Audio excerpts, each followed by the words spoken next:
Vinayak Godse, Vice President, Data Protection and Data Security Council of India, DSCI, as an eminent panelist, and Honorable Mr. Atul Kahate, author and IT professional, as a second eminent panelist.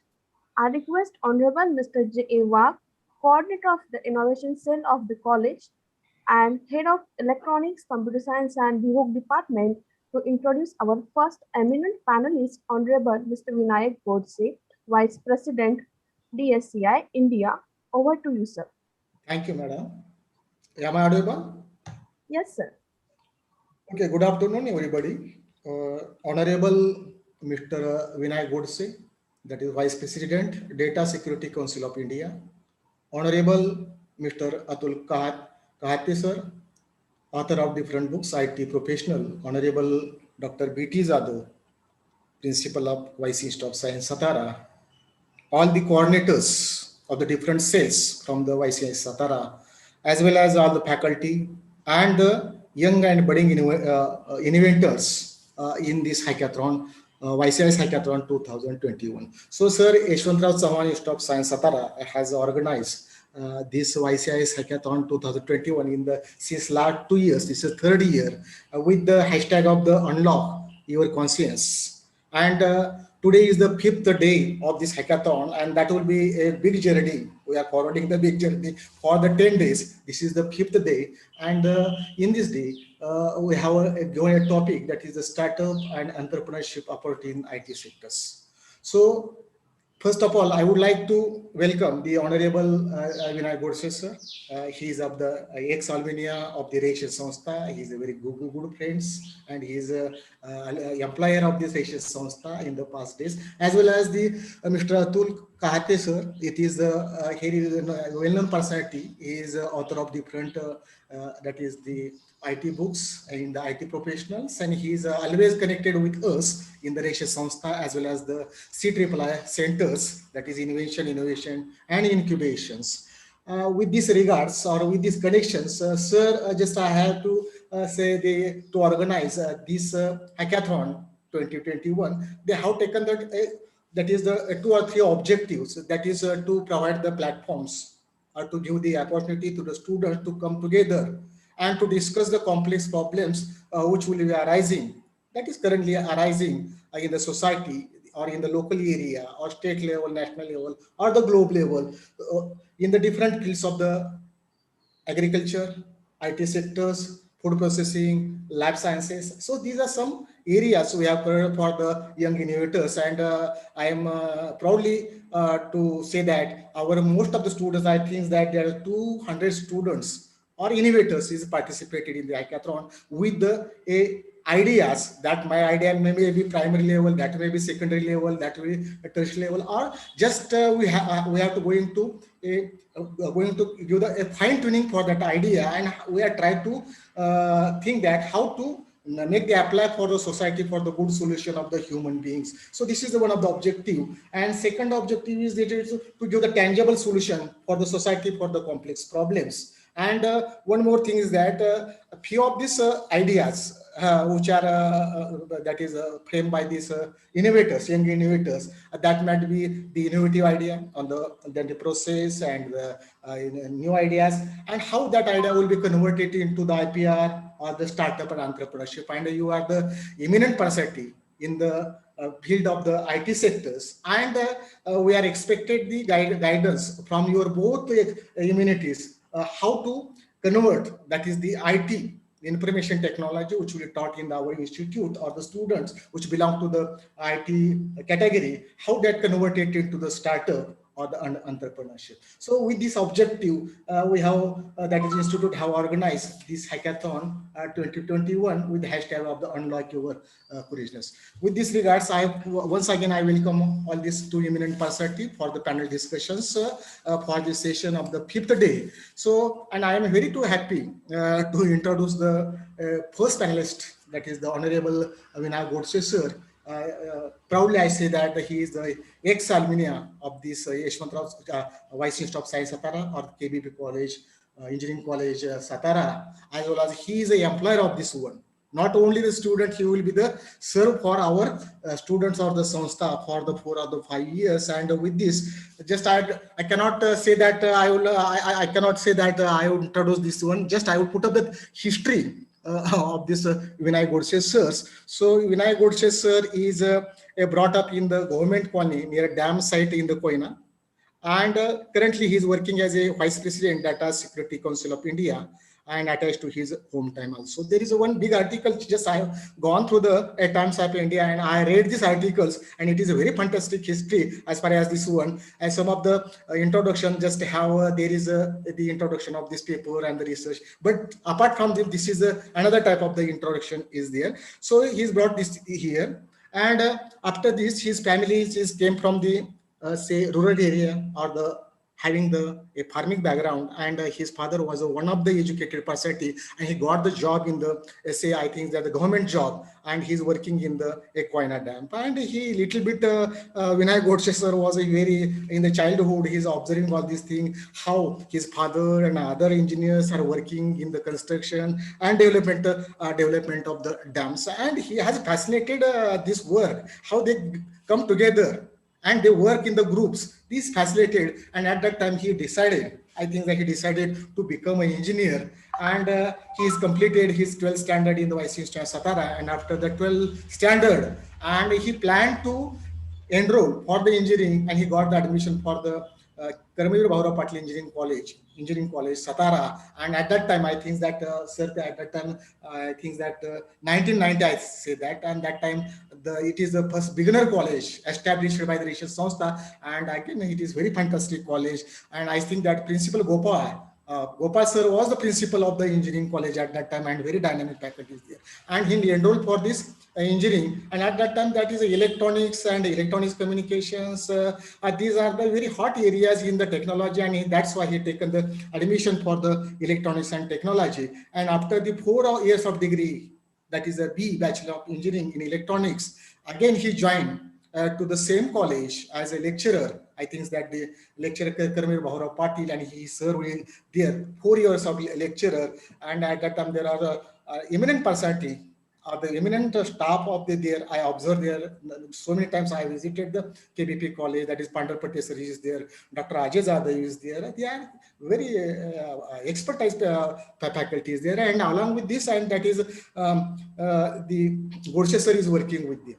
And afterwards he is not feeling well. That means I don't mind, never mind. That means how he feel that he's not, after the 4 years he decided to go to the another field. His curiosity is different from this routine work. It is different from routine work. So he undergoes some examinations which is kind of by telecom industry, which is government of India. And after this he is waiting for this the job, or waiting for the call where I selected or not. Very long period of time, or after the 8 or 9 months, he got the say appointment to work as an engineer at the telecom industry. And afterwards, the 4 years of the service, he joined to the telecom industry, government of India, that is a BSNL. And he's joined as an engineer there, but he worked there in the engineer in a very fantastic manner. He has a different concept, thinking ability, and he's not satisfied there. He's thinking there. He's reading that. He has a hobby of reading the newspapers and the novels and the new things which is coming in the market. So he one day he found that he gone through the, I think that the Times of India or other people send you. I forget these papers, and he is found that there is a cyber security question is there. There is cyber attack is there in the US, American state of America, and he is thinking that what is this cyber security, and he felt that, and he touched with the cyber security. He reading the articles on the cyber security. He studying the cyber security. He learned cyber security, and he got one of the certifications. I might think that that certification is CSAMI, and that will be the CISM. This is the certifications which is from the connected with the cyber security. That is cyber security, and with this certificate, he has changed his life. And with this certificate, again, he is switching over this another company.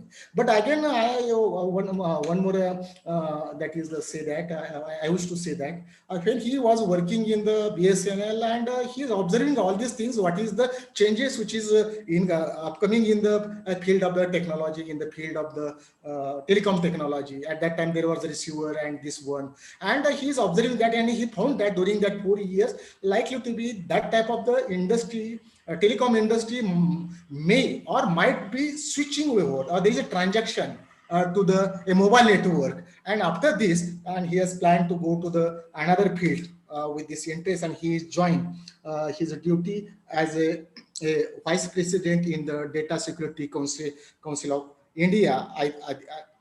India there, and when Godse joined to the that is the DSCI in the beginning, his approach was totally different. Basically, it was a very startup approach. He has a very startup approach, and he says that there were a lot of challenges in the beginning, but they found a way to solve these problems. He says it is a challenging to work with industry and policies at the same time, but he currently is working with the creative ecosystem for the cyber security with the government of India, and he has a very critical thinking mind. He has a startup, he has a good incubators, and during this time he's reading and sports. These are some hobbies of this with little bit of this history. I say that little bit of history.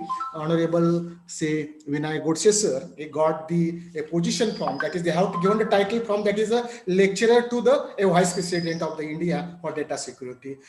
With this a little bit of the history, I request, I welcome once again, I welcome the both eminent personality, that is a Vinayak Godse sir as well as the Atul Nate sir, on the behalf of the Yeshwantraj Savan Institute of Science Satara, as well as the C. Trepala Center Yeshwantraj Savan Satara. Welcome, sir. Just over to Shendya ma'am. Thank you, sir. The brief introduction. Now I request Honorable Mr. Vinay Godse, sir, to start his session. Over to you, sir. Thank you, sir. Thanks for inviting me for this hackathon. Hope I'm audible to everybody, right? So you are able to hear me well, right? Yes, sir. Yeah. So, so the association with Science College had been quite deep, right? So my 12th and after that engineering college, and during my engineering college as well, I used to meet many professors in YCIS college. That time I remember meeting many times BT Jadhav sir and interacting with him on various aspects of the work that we have been doing in engineering field.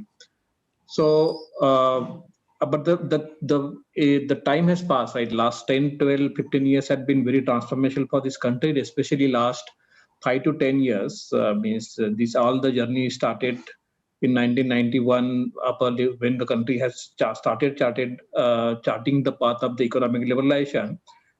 Initially, means 5, 6 years, there wasn't much opportunities available for many of us. Means when I was graduated in 1993, so I really struggled hard to get my first job.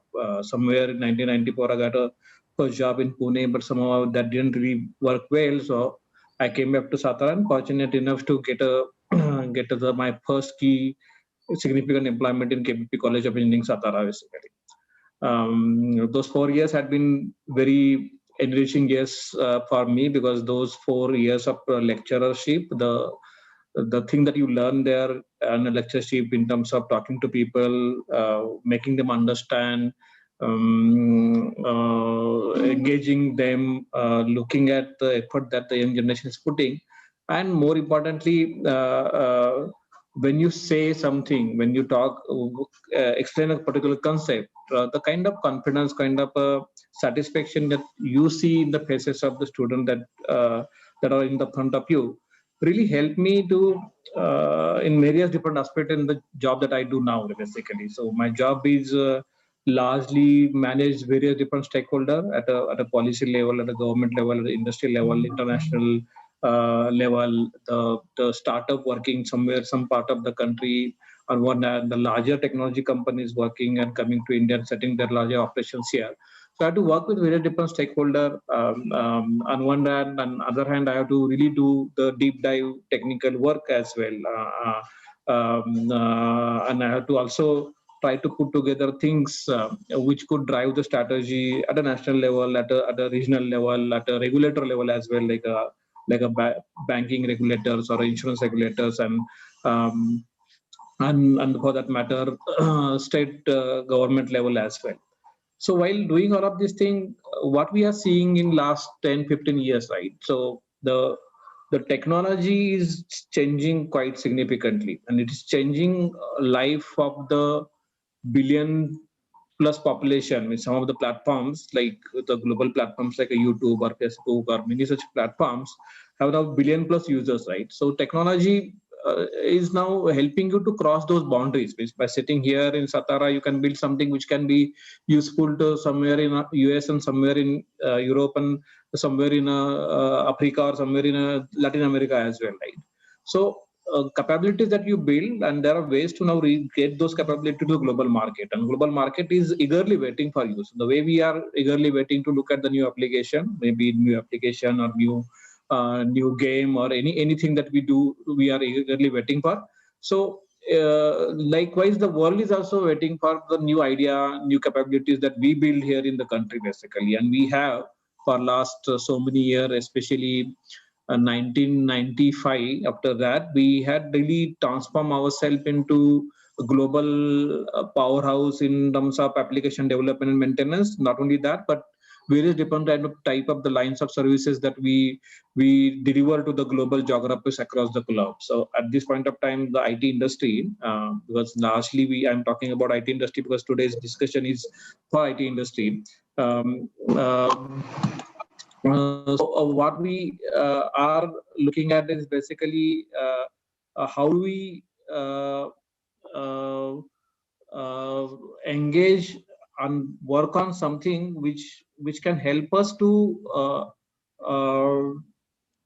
to capture the mind, and we help us to really put ourselves into some of the problem which can be solved here in India, but it can be replicated to many parts of the globe basically.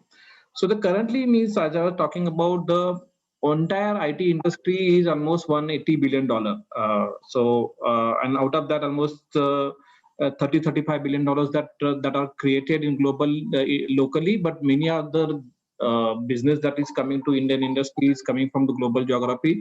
Almost 80-90 countries that we serve from the India, and this when we serve them, we serve in various different ideas and very different kind of areas: application development, infrastructure management, then business services, call center operations, basically.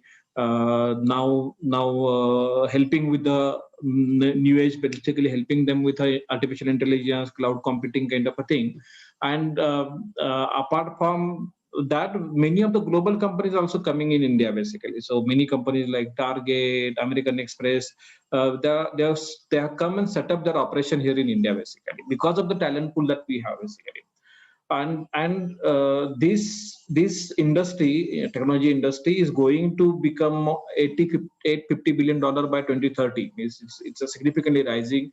Last year, 1 year had been very phenomenal for all of us basically, because this is the industry which not only sustain, but there are a lot of questions raised last year. What will happen to very different industry? But this is an industry which had grown quite significantly last year basically. And in the coming year, in the digitization that everybody is now charting, because not only for the personal reason but for various different organizations, they may not be in technology side, they would be in banking side or oil energy side or pharmaceutical side, health side. Everybody is now driving and charting the path of digitization. So significant amount will be invested into technology transformation, significant amount will be invested into digital transformation basically. And when that will be invested, the technology industry, especially like information technology industry, will be significantly rising in coming years basically. And this rise, as I have talked about, will become a $850 billion kind of industry by 2030, and one of the significant industry which will be generating the quality employment. So the key part of the IT industry is because it's not only generating employment, it generates the quality employment.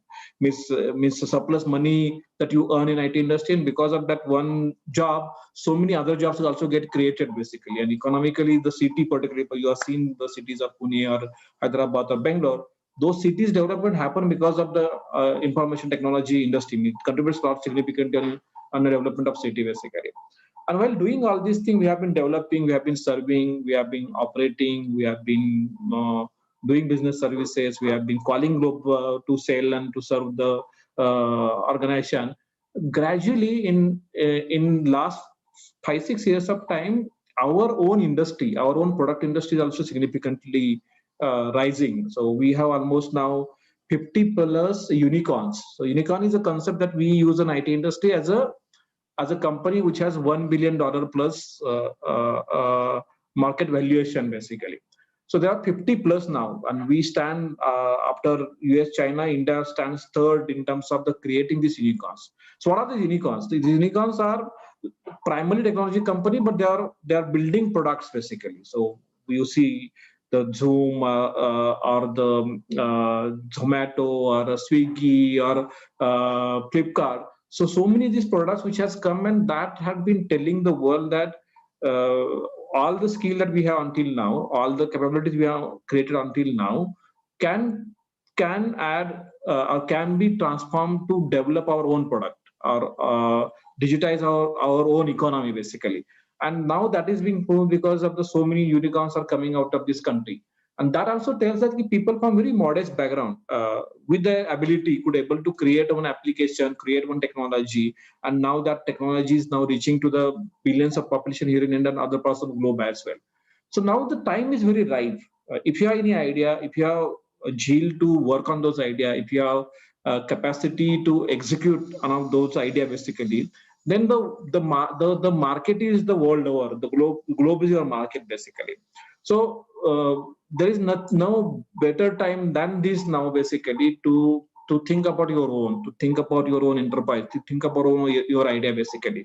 The entire ecosystem is also evolving very well. The ecosystem in terms of the investment. So India had been attracting a lot of investment globally, as well as we have our own investors now in the country who had been looking at investing into good idea, good technology basically. So investment ecosystem is coming. The government policies are increasingly now evolving to help the startups coming in the different space basically. There are a lot of incubators coming in, they can help you. There are a lot of mentors, industry mentors, which can help you basically. So the entire ecosystem is there. The environment is right. The ecosystem is there for helping you basically. And more importantly, there's a market for whatever you are trying to create in technology in India and other parts of the globe as well. And this increasing adaptation of digitization tells us that there will be significant evaluation that we will be seeing in coming future, and each of us which are thinking starting their own can ride on this particular tide which is coming in, and this flow which is probably becoming more and more stronger because of the push for digitization post this pandemic basically. And so this is one of the important point I would like to really say to all of the entrepreneurs and inventors here. And then I would also like to dwell into what are those areas basically which are becoming more important actually, and what are those ideas or technology which are becoming more important. So apart from solving to deliver the food to the people, deliver goods to the people, so there are a lot of new technology areas which are being evolving, which are throwing immense opportunities to young entrepreneurs like all of you basically. For example, Internet of things basically. So many of the things that in your house, light from the fan to TV to fridge to pan to many of those equipments basically, they are increasingly getting connected to the internet, and they would be multiplying the opportunities in coming future basically. The artificial intelligence and machine learning, especially those who have background of mathematics and physics and statistics basically, they can do miracles because of your mathematics. And we did some experiment with some of the MSc mathematics students out of the science college, and that experiment is really proving good for us, and some of the students are really helping contributing to the ideas that we are putting together. And these capabilities in BSc physics, mathematics basically, statistics, so they can lend a lot of those kind of contribution to the field of the artificial intelligence and machine learning, because primarily it is mathematics driven field basically. The wireless technology, because we all know we have come from 3G, 4G to 5G, and 5G when it comes, it will be entirely changing the world that we have been living. So entire networking will be significantly changing in the coming future, basically. All the devices that we use, from the mobile, from the watches, wearables, will be coming. A lot of devices that we are bringing to the home. So that needs basically a lot of those hardware semiconductor elements, basically. So hardware semiconductor would be another area that are throwing a lot of opportunities. Robotics, because the industries are also now increasingly talking about industry 4.0, which is largely digitization of industrial element. So robotic automation is becoming very increasingly important there. The AR, VR, because the entire gaming industry, the mapping industry, visualization industry, the AR, VR becoming artificial, the augmented reality and virtual reality becoming very important part. Another areas are like a drone, which are coming. The entire drone is creating a lot of new possibilities for so many people. The infrastructure networking is one of the important infrastructure for the computing, and that networking until now it was most hardware driven, but that's becoming increasingly software driven kind of infrastructure. Even material science, somebody is doing something in a material science, like there are various different new materials which are coming, which will be increasing the speed of the computing quite significantly. And some of the new devices which are coming, for example, the new M1 chip that Apple has recently brought, which is a 5 nanometer chip, so billions of the transistor in a small chip that people are able to fabricate, basically. So these are throwing a lot of those opportunities, basically. And when we are looking at possibilities, you should look at the areas which are emerging, and there are various different kind of knowledge and information which is available about the emerging areas, like I mentioned about it. So recently we published a report from NASCOM, and that report talks about 3 foundational technologies which will become very important, apart from what I listed until now, are the one who would be bringing that key evaluation in coming future. So those are artificial intelligence and ML, which I talked about, then cloud computing, which I talked about. So cloud is I think some of you must be knowing about what is cloud computing, and third part is cybersecurity, from which field I belongs to. I work in cybersecurity field. So these are 3 foundational technology which will be increasing the possibilities for the technology industry, and those could be whatever they will be developing. They will be developing either very consumer driven application like food delivery, or it could be very technology application, like for example developing the automated vehicles, basically the way the Tesla that you must be knowing, some of you must be knowing, and a lot of innovations are happening on that direction. Entire transport infrastructure can be very much automated, basically. And there are a lot of possibility which are being thrown. So IoT, I just talked about Internet of Things, which will be throwing almost $11 trillion opportunity coming future, basically. If I talk about mobility, basically mobility in terms of vehicle, I'm talking about that is one part is long distance mobility, other part is basically the short distance mobility like cabs and cars, and lot of things are happening until now happen at the application level, but they will be happening at a vehicle level coming future, basically. And there are some micro mobility as well. For example, if you have to travel from 1 kilometer, 2 kilometer, there are a lot of solutions are coming in that side as well. That itself will become $1 trillion business in coming future, basically. And there are various different innovations which are coming, and the innovation basically essentially are not only technology innovation. For example, most of you must be using the WhatsApp, right? If somebody would have thought about, it was not difficult to build that WhatsApp as a technology application, but finding something could work like this, and some interaction conversation can happen like this, that itself would, that particular idea, kicking that idea basically could create the WhatsApp as a business, and which was bought over by Facebook at a $20 billion. And that person, which has only 55 people working on WhatsApp that time, and which was sold at a $19 billion. Just imagine, per employee, almost 2-3 thousand crore had been earned in that particular deal, basically. So those are possibilities we are talking about, and these possibilities possible because of the internet, because of a network effect, because of the so many different opportunities and ideas which are coming into in the future. And there are a lot of possibility, and a lot of new ideas can become a larger ideas. I mean, for example, suddenly Clubhouse kind of application become very significant application in last 3-4 months of time. What is that? So we all know Facebook, we all know Twitter, probably some of us know LinkedIn, but Clubhouse is a new idea which brings people together, and there is no interaction the way you see in Facebook, but it's a voice-based interaction. You come together and you discuss on some topic, and now suddenly that becomes $1 billion kind of a valuation company basically. So likewise, there are a lot of those possibilities which are coming in, and for you to become ready for that, and with that I would like to conclude my talk here. To become ready for that is a matter of your focus on two areas basically. The one area is very micro in nature, understanding nuances, understanding technology, creating ability to work on a particular technology piece. And you can pick up one area. You can pick up AR, VR, you can pick up robotics, you can pick up any technology area. It may not be on IT area. It could be anyone, even a mechanical side, civil side, or any other side basically. Pick up an area and try to look at the nuances of that. Try to look at what is the new possibility, what are those problems basically that society is facing, individuals are facing. How can you solve the problem? Even if people don't have problem, how can you change their experience in coming future basically? How can you make people productive? How can you basically create a new possibility in the existing ecosystem basically?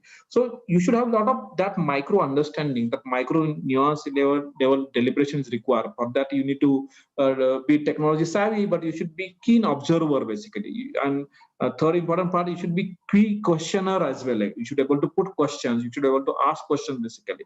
So that's a micro level attention that you should have about thing happening around you, and the kind of grit in you in terms of working on those micro nuances and try to create yourself or build your capability to browse through, to work on through, to thrive on that basically. And there's another important thing which is most of the people miss on, is a micro thing basically. It's a macro level, a larger level, big picture level basically, what is happening basically. If I'm talking about automation here, I'm talking about some small innovation which is solving some small problem, but what is connection of that to the larger thing which is happening in the globe basically?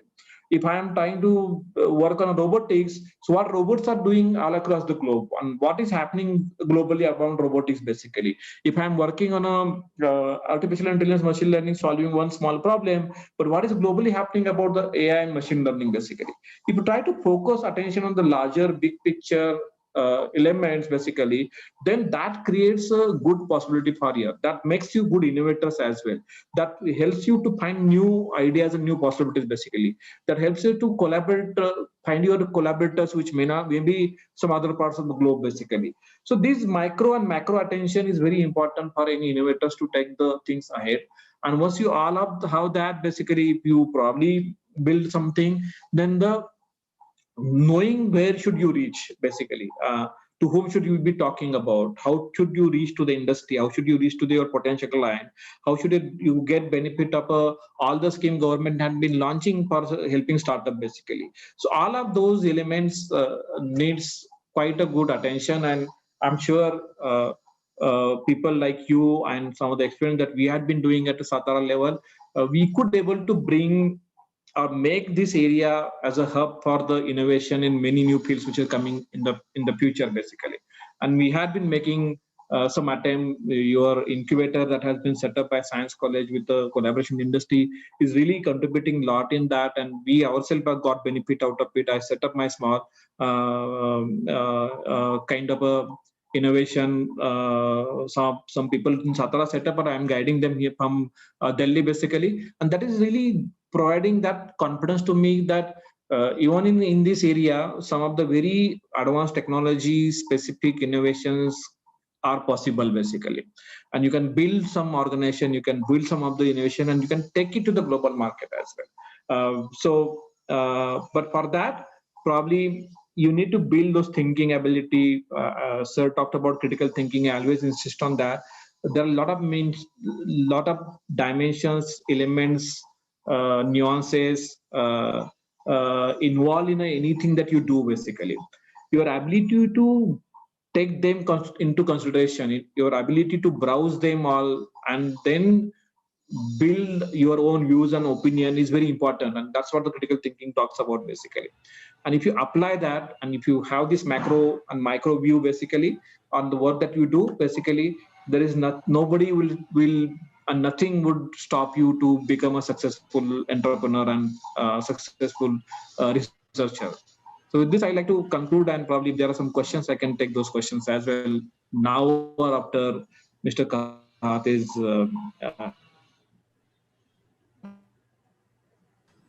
interaction. Okay, sir. After the presentation of the Honorable Atul Kahate, sir, I just will to put up the questions and just we are going to discuss this one. What are the questions which are picked up from the innovators? Thank you, sir, for your valuable information.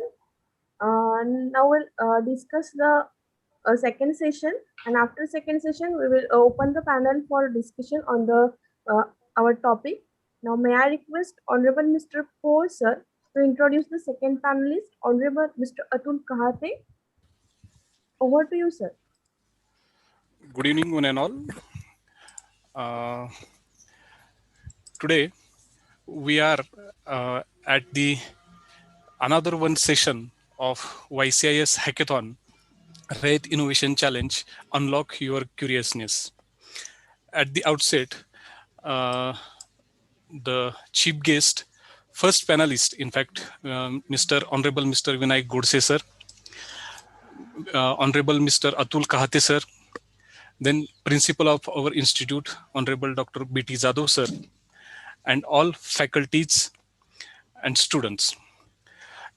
It gives me an immense pleasure to introduce Honorable Mr. Atul Kahate, sir, on this for this second panel session. Sir has completed his bachelor degree, BSc, in statistics, and further he completed his master's degree in Bachelor of Administration, that is MBA. Early after education academics, he worked in various information technology industries like Sintel, American Express, Deutsche Bank, L&T Infotech, and iFlex Solution. Now it is identified as Oracle Financial Services Softwares Limited, where he handled various responsibilities.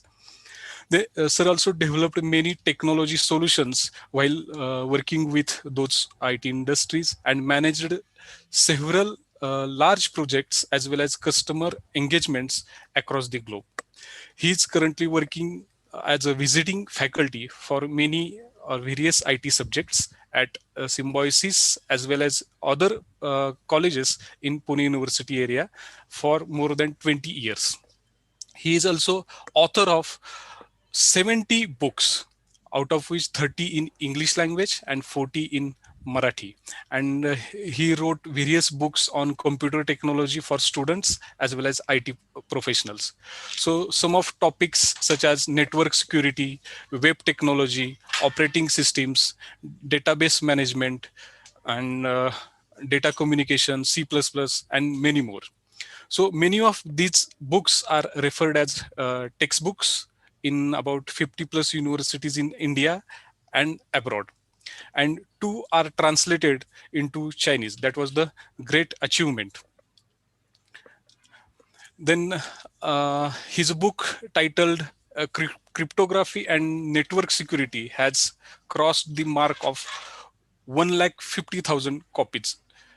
He also wrote write books in Marathi, and there are various topics of those Marathi books like history, economics, medicines, international politics, science, technology, biography, and cricket. And recent Marathi books includes Israel, then Yuddhakor America, Donald Trump, North America, AI intelligence, and many more.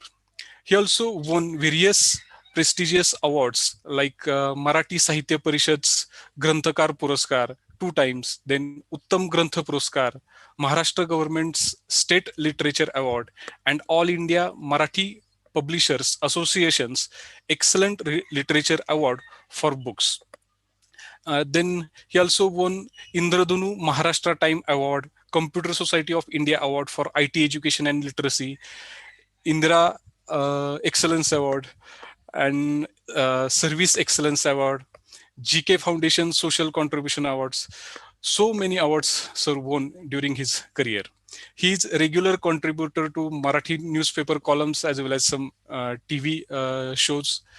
Uh, he is an officiated as a scorer and statistician in international cricket matches, and is also part of Maharashtra state government's Marathi language improvement committee.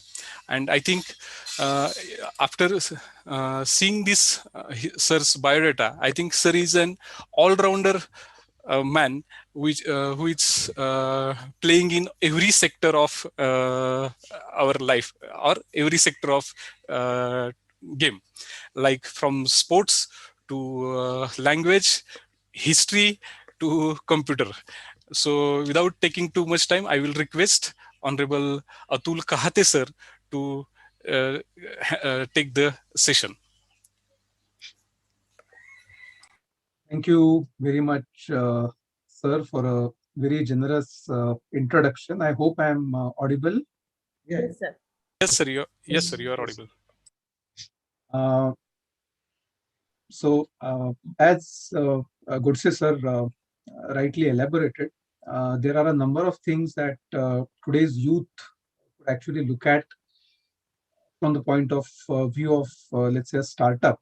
And I'll just develop on what he said. So one point which he brought up, which I feel is very important, is the point of digitalization or digitization, which has happened quite significantly over the last, say, 5-10 years, and especially because of Corona. That speed of digitalization has increased tremendously, because what has happened is the businesses which were not really IT savvy, or the businesses which were not conducting the business on the internet, have had no option now but to transform themselves onto an internet-based platform. And right from food delivery type of solutions to ordering our regular, let's say, kirana material, to booking a cab, booking an auto rickshaw. Even today, for example, if we hope to get a vaccine, and if there is a vaccine, of course, we have to do the booking also on an app. So the point is that without digitalization and without the usage of internet, life has become very, very difficult, both for businesses as well as for people. And this is where there is a great opportunity for students like you. I was also requested to speak partly in English and partly in Marathi if possible, so I'll do that. तर digitalisation हे गेल्या 1-2 वर्षांमध्ये ज्या वेगाने वाढलेलं आहे कोरोनामुळे, कोरोनाचा जो फटका आपल्याला प्रचंड मोठ्या प्रमाणात प्रत्येकालाच बसलेला आहे. पण त्याच्या जोडीला काही काही अगदी मोजक्या चांगल्या गोष्टी जर का आपण म्हटलं घडलेल्या आहेत, तर त्यातला हा एक भाग विद्यार्थी-विद्यार्थिनींच्या दृष्टीने आहे, आणि तो म्हणजे हा डिजिटलायझेशनचा आहे. तर त्याची एक 2-3 उदाहरणं मी तुम्हाला देतो. You must have seen an advertisement which recently became very, very popular, and the famous cricketer who was considered, or was actually called as the Wall, and was considered to be someone who had literally ice in his body. So he was so cool, Rahul Dravid. So all of a sudden he was shown coming out with his bat and cracking windows and attacking cars. And naturally, people got curious about what he was doing, and it turned out that there was a company called as Cred. He company काय आहे? ही एक startup आहे, आणि ही startup इतक्या वेगाने यशस्वी झालेली आहे, त्याचं उदाहरण मला तुम्हाला द्यावंसं वाटतं. आता ही कंपनी काय करते, तर आपल्याला माहिती आहे अलीकडच्या काळामध्ये पुन्हा जास्तीत जास्त किमान शहरांमध्ये, कदाचित दुसऱ्या टप्प्यातल्या गावांमध्ये आणि खेड्यांमध्ये तरी नाहीच आहे, पण दुसऱ्या टप्प्यातल्या गावांमध्येही थोडं कमी असेल, पण किमान मोठ्या शहरांमध्ये लोक कार्डांचा वापर आपल्याला माहितीये मोठ्या प्रमाणावर करतात. Credit card, debit card, ATM card. आता या सगळ्या क्रेडिट कार्डचा जेव्हा आपण वापर करतो, तर त्यावेळेला बऱ्याच लोकांकडे एकापेक्षा जास्त क्रेडिट कार्ड असतात मोठ्या शहरांमध्ये, आणि मग त्या प्रत्येक कार्डाचं बिल कधी येणार आहे, ते किती आलेलं आहे, कुठल्या कार्डाचे किती पॉइंट्स आहेत, कोणाची काही फी भरायची आहे का, कार्ड रिन्युअलची वेळ आलेली आहे का, आणि अशा असंख्य प्रकारच्या गोष्टी या या सगळ्या क्रेडिट कार्ड धारकांना भंडावून सोडत असतात. आणि आपल्याला वाटेल की त्यात काय, त्या बँकेच्या वेबसाईटवर जायचं आणि तिथे ते बिल भरून टाकायचं. But it's not so easy because people find it very tough to keep information about all of this, go individually to each website, track the payments, and many times they miss out, and as a result they have to pay heavy interest. तर या क्रेड कंपनीने काय केलं, त्यांनी अतिशय सोपी अशी सोय करून दिली की तुमच्या सगळ्या क्रेडिट कार्डांची माहिती आमच्या ऍपमध्ये नोंदवा, आणि त्यानंतर तुमच्या कुठल्या कार्डाचं बिल कधी ड्यू आहे, ते कुठून भरायचं, हे सगळं तुम्ही सेट करू शकता. तुम्हाला ते त्यावेळेला भरायचं असेल तर त्यावेळेला आम्ही तुम्हाला अलर्ट सुद्धा पाठवू, तिथून ते तुम्ही भरू शकता. आणि हे केल्याच्या मोबदल्यात, आणि इतरही गोष्टी त्याच्यात आहेत, पण हे केल्याच्या मोबदल्यात त्या बँकेकडून तुम्हाला आणखीन काहीतरी फीचर्स मिळतील, पॉइंट्स मिळतील. म्हणजे ही सोय वापरायचं मुळात कारण काय, तर एक तर आपल्या क्रेडिट कार्डांची सगळी माहिती पटकन ऍक्सेसिबल असेल, बिलं कधीही भरता येतील, आणि त्याच्या जोडीला वेगवेगळे इन्सेंटिव्ह मिळतील.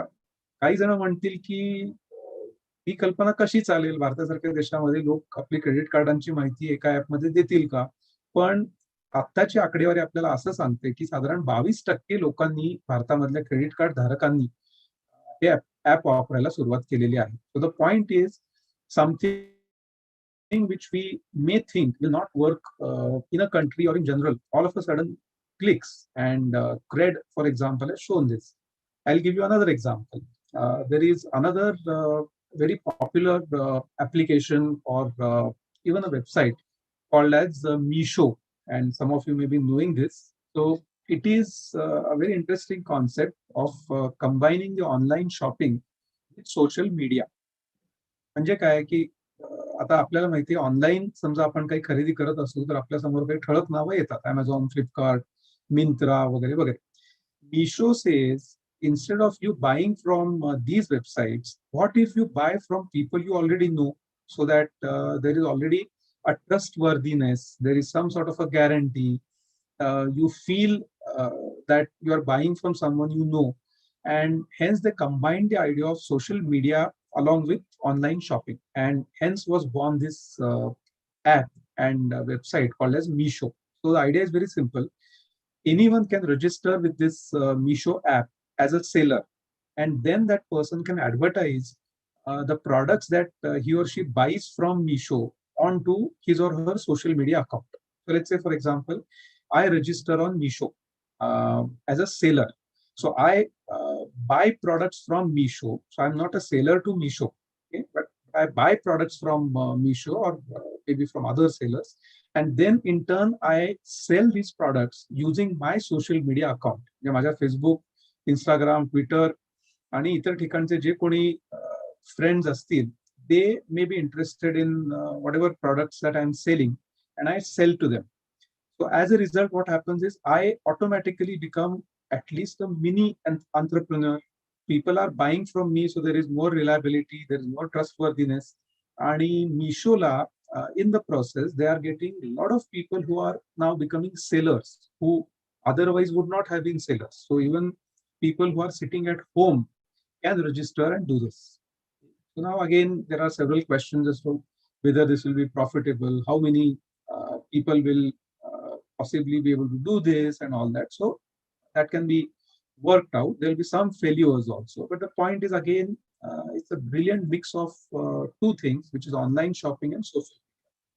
Third example I'll give you is of a company called as Milagro. आणि या कंपनीची सुद्धा वेबसाईट तुम्ही जरूर बघा. Milagro असं तिचं नाव आहे. And this company brought a tremendous invention to India, which is in the form of robots. तर आपण रॉबॉट्स किंवा यंत्रमानव सर्वसाधारणपणे बघतो तर ते माणसाच्या आकाराचे, त्याला हातपाय वगैरे असतात, जसे आपण हॉलिवूड सिनेमांमध्ये बघतो. But this company called as Milagro brought to India robots which can actually clean. म्हणजे हे रॉबोट्स तुम्ही घरामध्ये समजा असा एक रॉबोट घेतला आणि तो असा चकतीसारखा असतो, तो तुम्ही घरामध्ये सोडलात तर तो रॉबोट अक्षरशः आपण झाडू किंवा केरसुमीनी घर झाडावं असा शांतपणे आपलं घर झाडून काढतो. Now again, some people said, for a country like India where manpower is not an issue, cost is an issue, who will buy this robot? And it actually almost turned out to be true. म्हणजे अगदी गेल्या वर्षापर्यंत ही company Milagrow जवळपास तोट्यात चाललेली असल्यामुळे the founder, Mr. Rajiv Karwal, was thinking of shutting it down. And then Corona happened. And when Corona happened, obviously, nobody could come to your home to clean the house. And all of a sudden, the demand for these robots literally hit the rooftop. ती वाढली याची मागणी की एका वर्षामध्ये या कंपनीचा turnover जो होता तो टर्नओव्हर 8 पटींनी वाढला. आणि त्याच्यानंतर या वर्षी सुद्धा पुन्हा 8 पट जो वाढलेला होता त्याच्या जवळपास तिप्पट किंवा चौपट वाढेल अशा प्रकारची प्रोजेक्शन्स होती. तर करोनामुळे एकीकडे अशी मोठी संकट येत असताना कुठल्या बिझनेसला काय त्याचा फायदा होईल हे आपण सांगू शकत नाही. Unfortunately, I must also mention here that the founder, Mr. Rajiv Karwal, was so well known in the electronics and consumer goods industry in India. So he had earlier worked with LG and he had then subsequently started this company called as Milagro. Unfortunately, I think a week or couple of weeks ago, he himself succumbed to Corona, and that's a big loss to the Indian industry. But the point is, these ideas, which may seem very silly to some people, भारतामध्ये घर झाडणारं यंत्र असं कोणी काढलं तर ते किती विकलं जाईल असा प्रश्न आपल्या सगळ्यांच्या मनात येईल. But he made it successful. So this digitization is a big factor, and you should not forget it. You should not ignore it. And what you should ideally do, in my opinion, is to look around yourself. आपल्या आजूबाजूला आपल्या दैनंदिन आयुष्यात आपल्याला माहित असलेल्या लोकांना कुठले प्रश्न आता नेमके भेडसावतात किंवा भविष्यामध्ये कुठले प्रश्न भेडसावण्याची दाट शक्यता आहे आणि हे प्रश्न सोडवण्यासाठी टेक्नॉलॉजीचा वापर करून आपल्याला काही करणं शक्य आहे का? आता टेक्नॉलॉजीज मगाशी जसा उल्लेख केला तशा प्रचंड आहेत. म्हणजे artificial intelligence, machine learning, cloud, big data analytics पासून एक्झिस्टिंग टेक्नॉलॉजीज तर आहेतच. शिवाय IoT आहे, इन्फॉर्मेशन सिक्युरिटी आहे. या सगळ्या टेक्नॉलॉजीचा वापर करून आपल्याला याच्यामधल्या नेमक्या कुठल्या प्रश्नावर काय करता येईल असा विचार जी मुलं मुली करतील त्यांना मला वाटतं उद्योजक बनणं याच्यामधनं थोडंफार शक्य होऊ शकतं. Now one thing I must also tell you here, which is that how can we, for example, figure out what are the needs असा प्रश्न असतो. म्हणजे नेमक्या गरजा काय आहेत हे आम्ही कसं ओळखायचं. You can actually read some of the biographies of recent inventors who simply figure this out. I have given you 2-3 examples, but if we take the global examples and very often quoted, let's say, for example, when Google came out with its search engine, it was actually nothing but just to find information on the internet. So people at that time also had questioned this. So they said, would something like a search engine be so popular and who would use it? And today, as we know, Google is one of the richest companies in the world, apart from Apple, Amazon, and Facebook. In fact, in case you are not aware, the total valuation of these 5-6 companies, Google, Amazon, Apple, etc., they are called as the FANG companies. So Facebook, Amazon, Apple, Netflix, and Google. So the valuation of these companies is close to the valuation of the GDP of several countries, including India. भारताचं जे एकूण सकल राष्ट्रीय उत्पादन आहे त्या उत्पादनाच्या जवळपास या 5-6 कंपन्यांची एकूण मालमत्ता आहे. एवढा या कंपन्यांचा दबदबा. So Google started with the idea of a search engine. Facebook started with a simple idea of connecting your friends. Amazon started with a simple idea of simply selling books on the internet. But today, where are these companies? Google is not just a search engine. आपल्याला माहिती आहे Google कुठल्या कुठल्या क्षेत्रांमध्ये आहे, and it's right up to driverless cars. It's in human genome sequencing. Also in the process of maybe sending people to space, like Amazon. Amazon has transformed itself from an online shop to becoming one of the biggest internet companies. म्हणजे Amazonचा जो cloud business ज्याला म्हणतात, त्याच्यावर Amazonची जवळपास ही मोठी monopoly आहे की even its competitors use Amazon's cloud service. म्हणजे a company which started as selling books and got transformed into something which is unthinkable. Apple, for example, started as a company which started selling PCs, and today that's the brand that everybody wants a phone of, a tablet of. तर ही सगळी जी उदाहरणं आहेत, ही उदाहरणं फक्त वाचून ही माणसं किती मोठी झाली, किती श्रीमंत झाली, ह्या असल्या बातम्यांमध्ये रस घेण्यापेक्षा what is it that they did differently, आणि त्यांनी याच्यामधनं नेमकी संधी कशी शोधली हे जाणून घेण्याचा प्रयत्न तुम्ही केला पाहिजे. यासाठी तुम्ही वाचन वाढवलं पाहिजे. एक गोष्ट मी नक्की सांगेन की those students who read quite a lot and read on a diverse set of topics. म्हणजे फक्त एकच एक विषयाबद्दल वाचणं यांनी काहीही होत नाही. तुम्ही सगळ्या गोष्टींबद्दल वाचत राहा. You must read about technology, you must read about business, you must read about politics, you must read about economics, you must read about what is happening in the society. कारण या सगळ्या गोष्टी जर का तुम्ही एकत्र करत राहिलात, automatically you will start realizing where are the opportunities, how the world is moving, where we can probably make a difference, आणि त्यातून एखादा छोटासा बिझनेस चालू करून तो मोठा करण्याची युक्ती ही तुम्हाला सापडू शकते. Don't get bogged down or don't get worried because of the technology names. So people constantly keep on throwing these terms like artificial intelligence, machine learning, cloud computing, IoT, big data, and many of us don't even understand what these terms mean. यामुळे घाबरून जाण्याचं काहीही कारण नाही. प्रत्येक जणाची सुरुवातीला अशीच अवस्था असते. Go step by step. Try to find out how I can learn about these subjects. There are a lot of open online courses. There are a lot of excellent books, online tutorials. So step by step, if you approach one or two such subjects, I'm very sure that you will be able to understand. But you have to put in a lot of efforts, you have to concentrate, you have to be very serious about it. पण तुम्ही जर का ते केलं तर या टेक्नॉलॉजीचा अर्थ तुम्हाला लागू शकतो, आणि तो लागून घेणं हे अतिशय महत्वाचं आहे.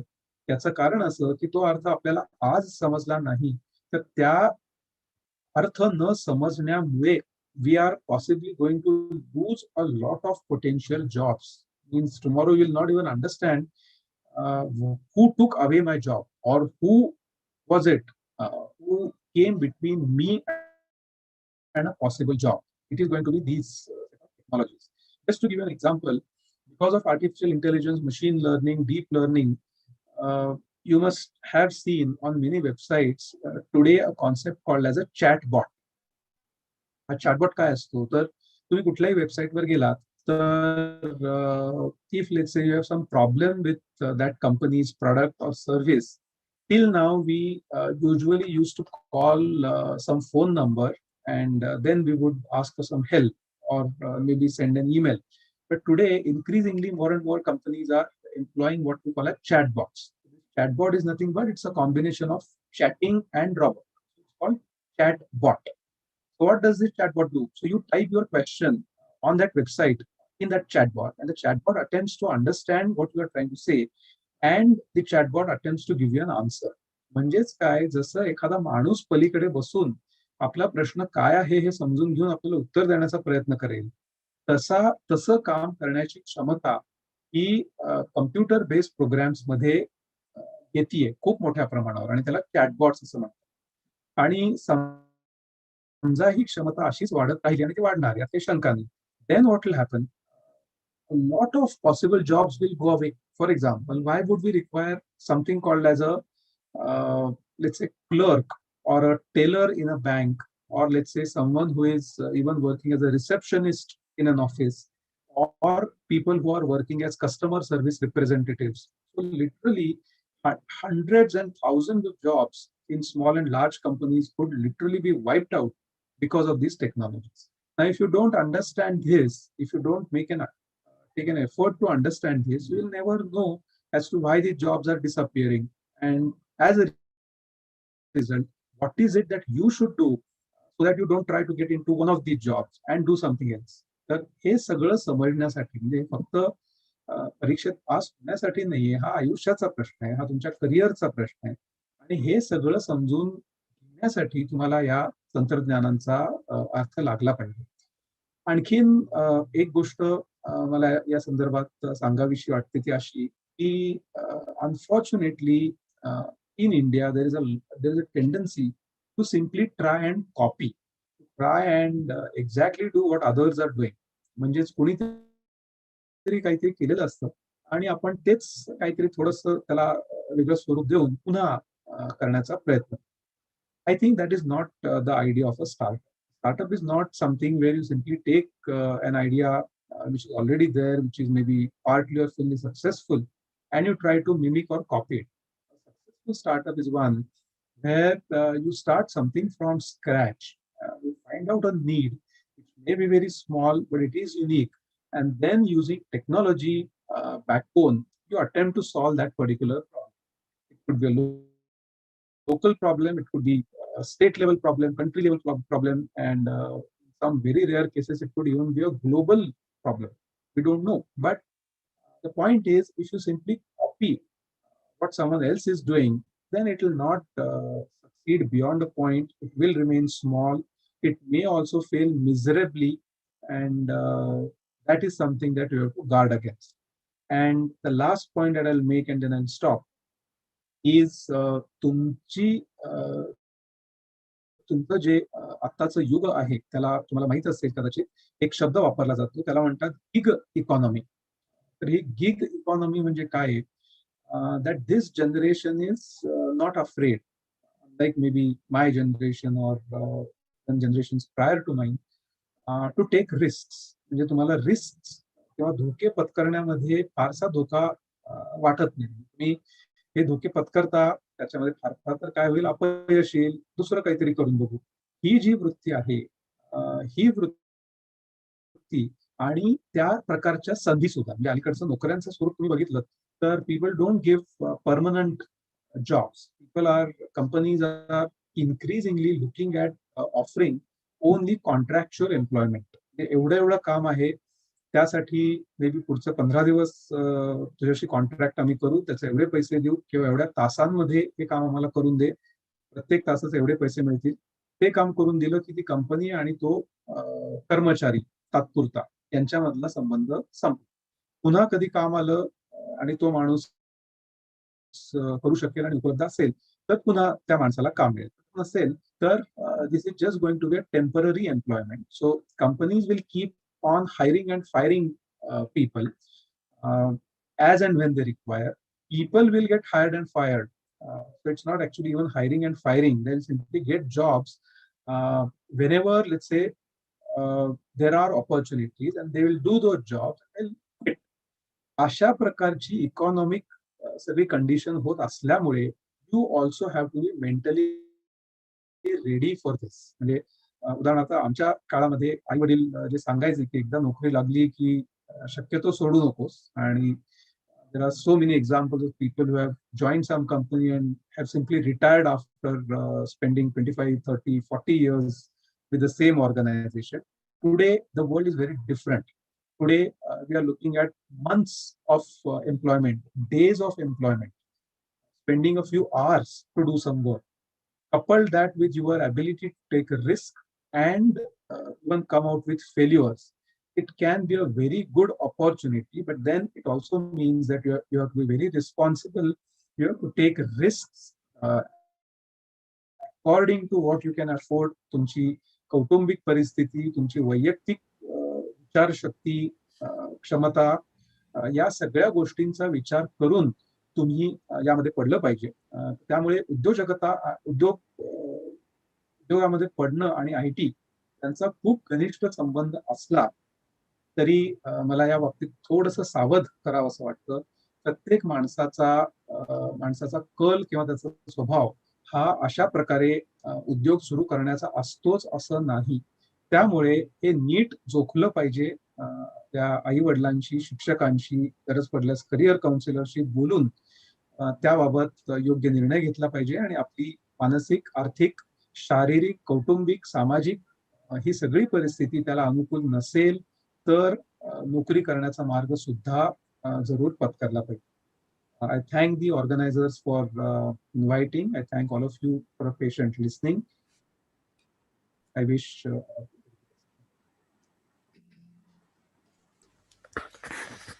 Thank you very much, sir, for your views. Now the topic is open for panel discussion, and I will appeal all students and participants. If you have quick questions, they can put in chat box or raise their hands so that our panelists can answer their questions. Sir good afternoon. एक सुरुवातीला एक थोडासा माझा असा प्रश्न आहे की in the YC Institute of Science Satara, we learned the computer science courses. It is BCS, BSc Computer, PHOC, and some technology courses. थोडंसं एकंदरीत थोडंसं IT सेक्टर्स मध्ये माझा एक अनुभव असा दिसतो की विद्यार्थी डिफरंट प्लॅटफॉर्म सॉफ्टवेअरचे शिकतात, नवीन ऍप्लिकेशन शिकतात आणि एक कंपनीमध्ये कुठंतरी एक ही आलेली आहे किंवा त्याला आपण रिक्रुटमेंट म्हणूया. तर त्याच्या दृष्टीनं ते सर्व्हिस मग त्याच्यामध्ये ते जॉईन होतात. त्याचे सर्व्हिस प्रोव्हायडर म्हणून काही जॉब असतात किंवा कोर मध्ये काय R&D मध्ये असतात. तिथे आमच्या मुलाची थोडीशी आपली जी काही ग्रामीण भागात असतील किंवा शहरी भागात असतील त्याची थोडीशी मानसिकता स्टार्टअप किंवा अंतरपणक होण्याकडे थोडासा कल करण्यात त्या दृष्टीने काय आपलं काय मार्गदर्शन काय करता येईल का, कशामुळे असेल? हे प्रश्न तुम्हाला दोघांनाही आहेत, अतुल काहते सरांसाठी आणि गोडसे सरांसाठी. काहते सरांसाठी जरा खास करून सुरुवातीला करतील, त्यानंतर गोडसे सर जरा बोलतो त्याच्यावर क्लॅश. हा असे काहते सर बोलू पहिल्यांदा, नंतर मी बोलतो.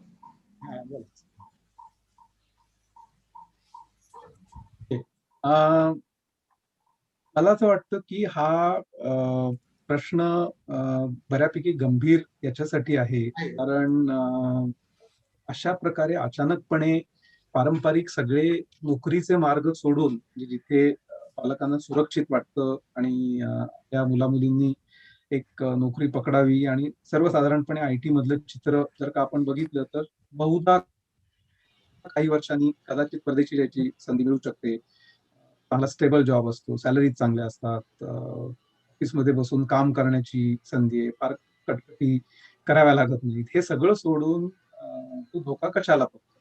आता एक साधारणपणे मानसिक साचा झालेला आहे.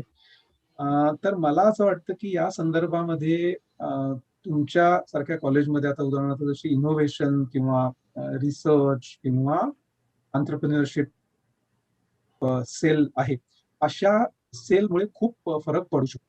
याचं कारण असं की पालकांना समजा अशी उदाहरणं दिसली की हे फक्त बोलण्यापुरतं नाहीये आणि खरोखरच यातल्या काही मुलामुलींनी हे करून बघितलेलं होतं आणि त्यांना बऱ्यापैकी यश मिळालेलं. कदाचित पहिल्या अगदी झटक्यात यश मिळालेलं नसेल, सुरुवातीला काही अडचणी आल्या असतील, पहिला प्रयत्न फसलाही असेल, दुसराही फसला असेल, पण तरीही जिद्द न सोडता काही जणांनी त्यात प्रयत्न केले. 100 जणांनी प्रयत्न केले, त्यातले अगदी 10 जण तरी यशस्वी झाले. म्हणजे यशाचं काही प्रमाण 0% नाहीये. अशी उदाहरणं मला वाटतं जास्तीत जास्त ठळकपणे ही पालकांसमोर आली पाहिजे. मुलांमध्ये जिद्द असते, मुलांमध्ये काहीतरी नवीन करून दाखवण्याची खूप धमक असते. आजूबाजूचं सगळं ते सातत्याने बघत असल्यामुळे त्यांना याच्यात नेमकं काय केलं पाहिजे अशी थोडी जाण असते. त्याला पालकांकडून अटकाव होणं हेही स्वाभाविक आहे. आपण त्याच्यावर टीका करणं योग्य नाही. पण मला वाटतं थोडं ह्या काउन्सिलिंगच्या मार्गाने हा प्रयत्न जर केला तर हे सुटू शकतो. नाही सर, मला जर सांगायचं याच्यात जर बोलायचं असेल तर मला असं वाटतंय की हे चेंज होत चाललंय, राईट? की बऱ्यापैकी कन्सर्न्स राहायचे. पूर्वी कसं होतं, बिझनेस जे व्हायचे त्या बिझनेसमध्ये भांडवल लागायचं, ओळख लागायची, रिलेशन असली पाहिजेत. आणि बऱ्याचदा छोट्या सिटीमध्ये किंवा इंडियातली ओव्हरऑल इकॉनॉमी ही डिपेंडंट इकॉनॉमी, कुठल्या तरी लिडरला पुढाऱ्याला भेटल्याशिवाय जॉब नाही किंवा नोकरी नाही किंवा बिझनेस नाही, असं स्वरूप आतापर्यंत त्याला आम्ही एक थोडीशी क्रोनिझम म्हणतो की ओळख असल्याशिवाय काम होत नाही. हा आणि ब्युरोक्रेसी पण अशी राहते की बऱ्यापैकी तुम्हाला बऱ्याचशा गोष्टीमध्ये अडवून ठेवत असते आणि त्याच्यामुळं एक प्रकारचं हेजिटेशन आलेलं असतं की बाबा जर काय करायला गेलं तर अशी उदाहरणं आतापर्यंत अशी आहेत की ती अशी सक्सेसफुल नाहीत आणि त्यांना कसे प्रॉब्लेम झाले.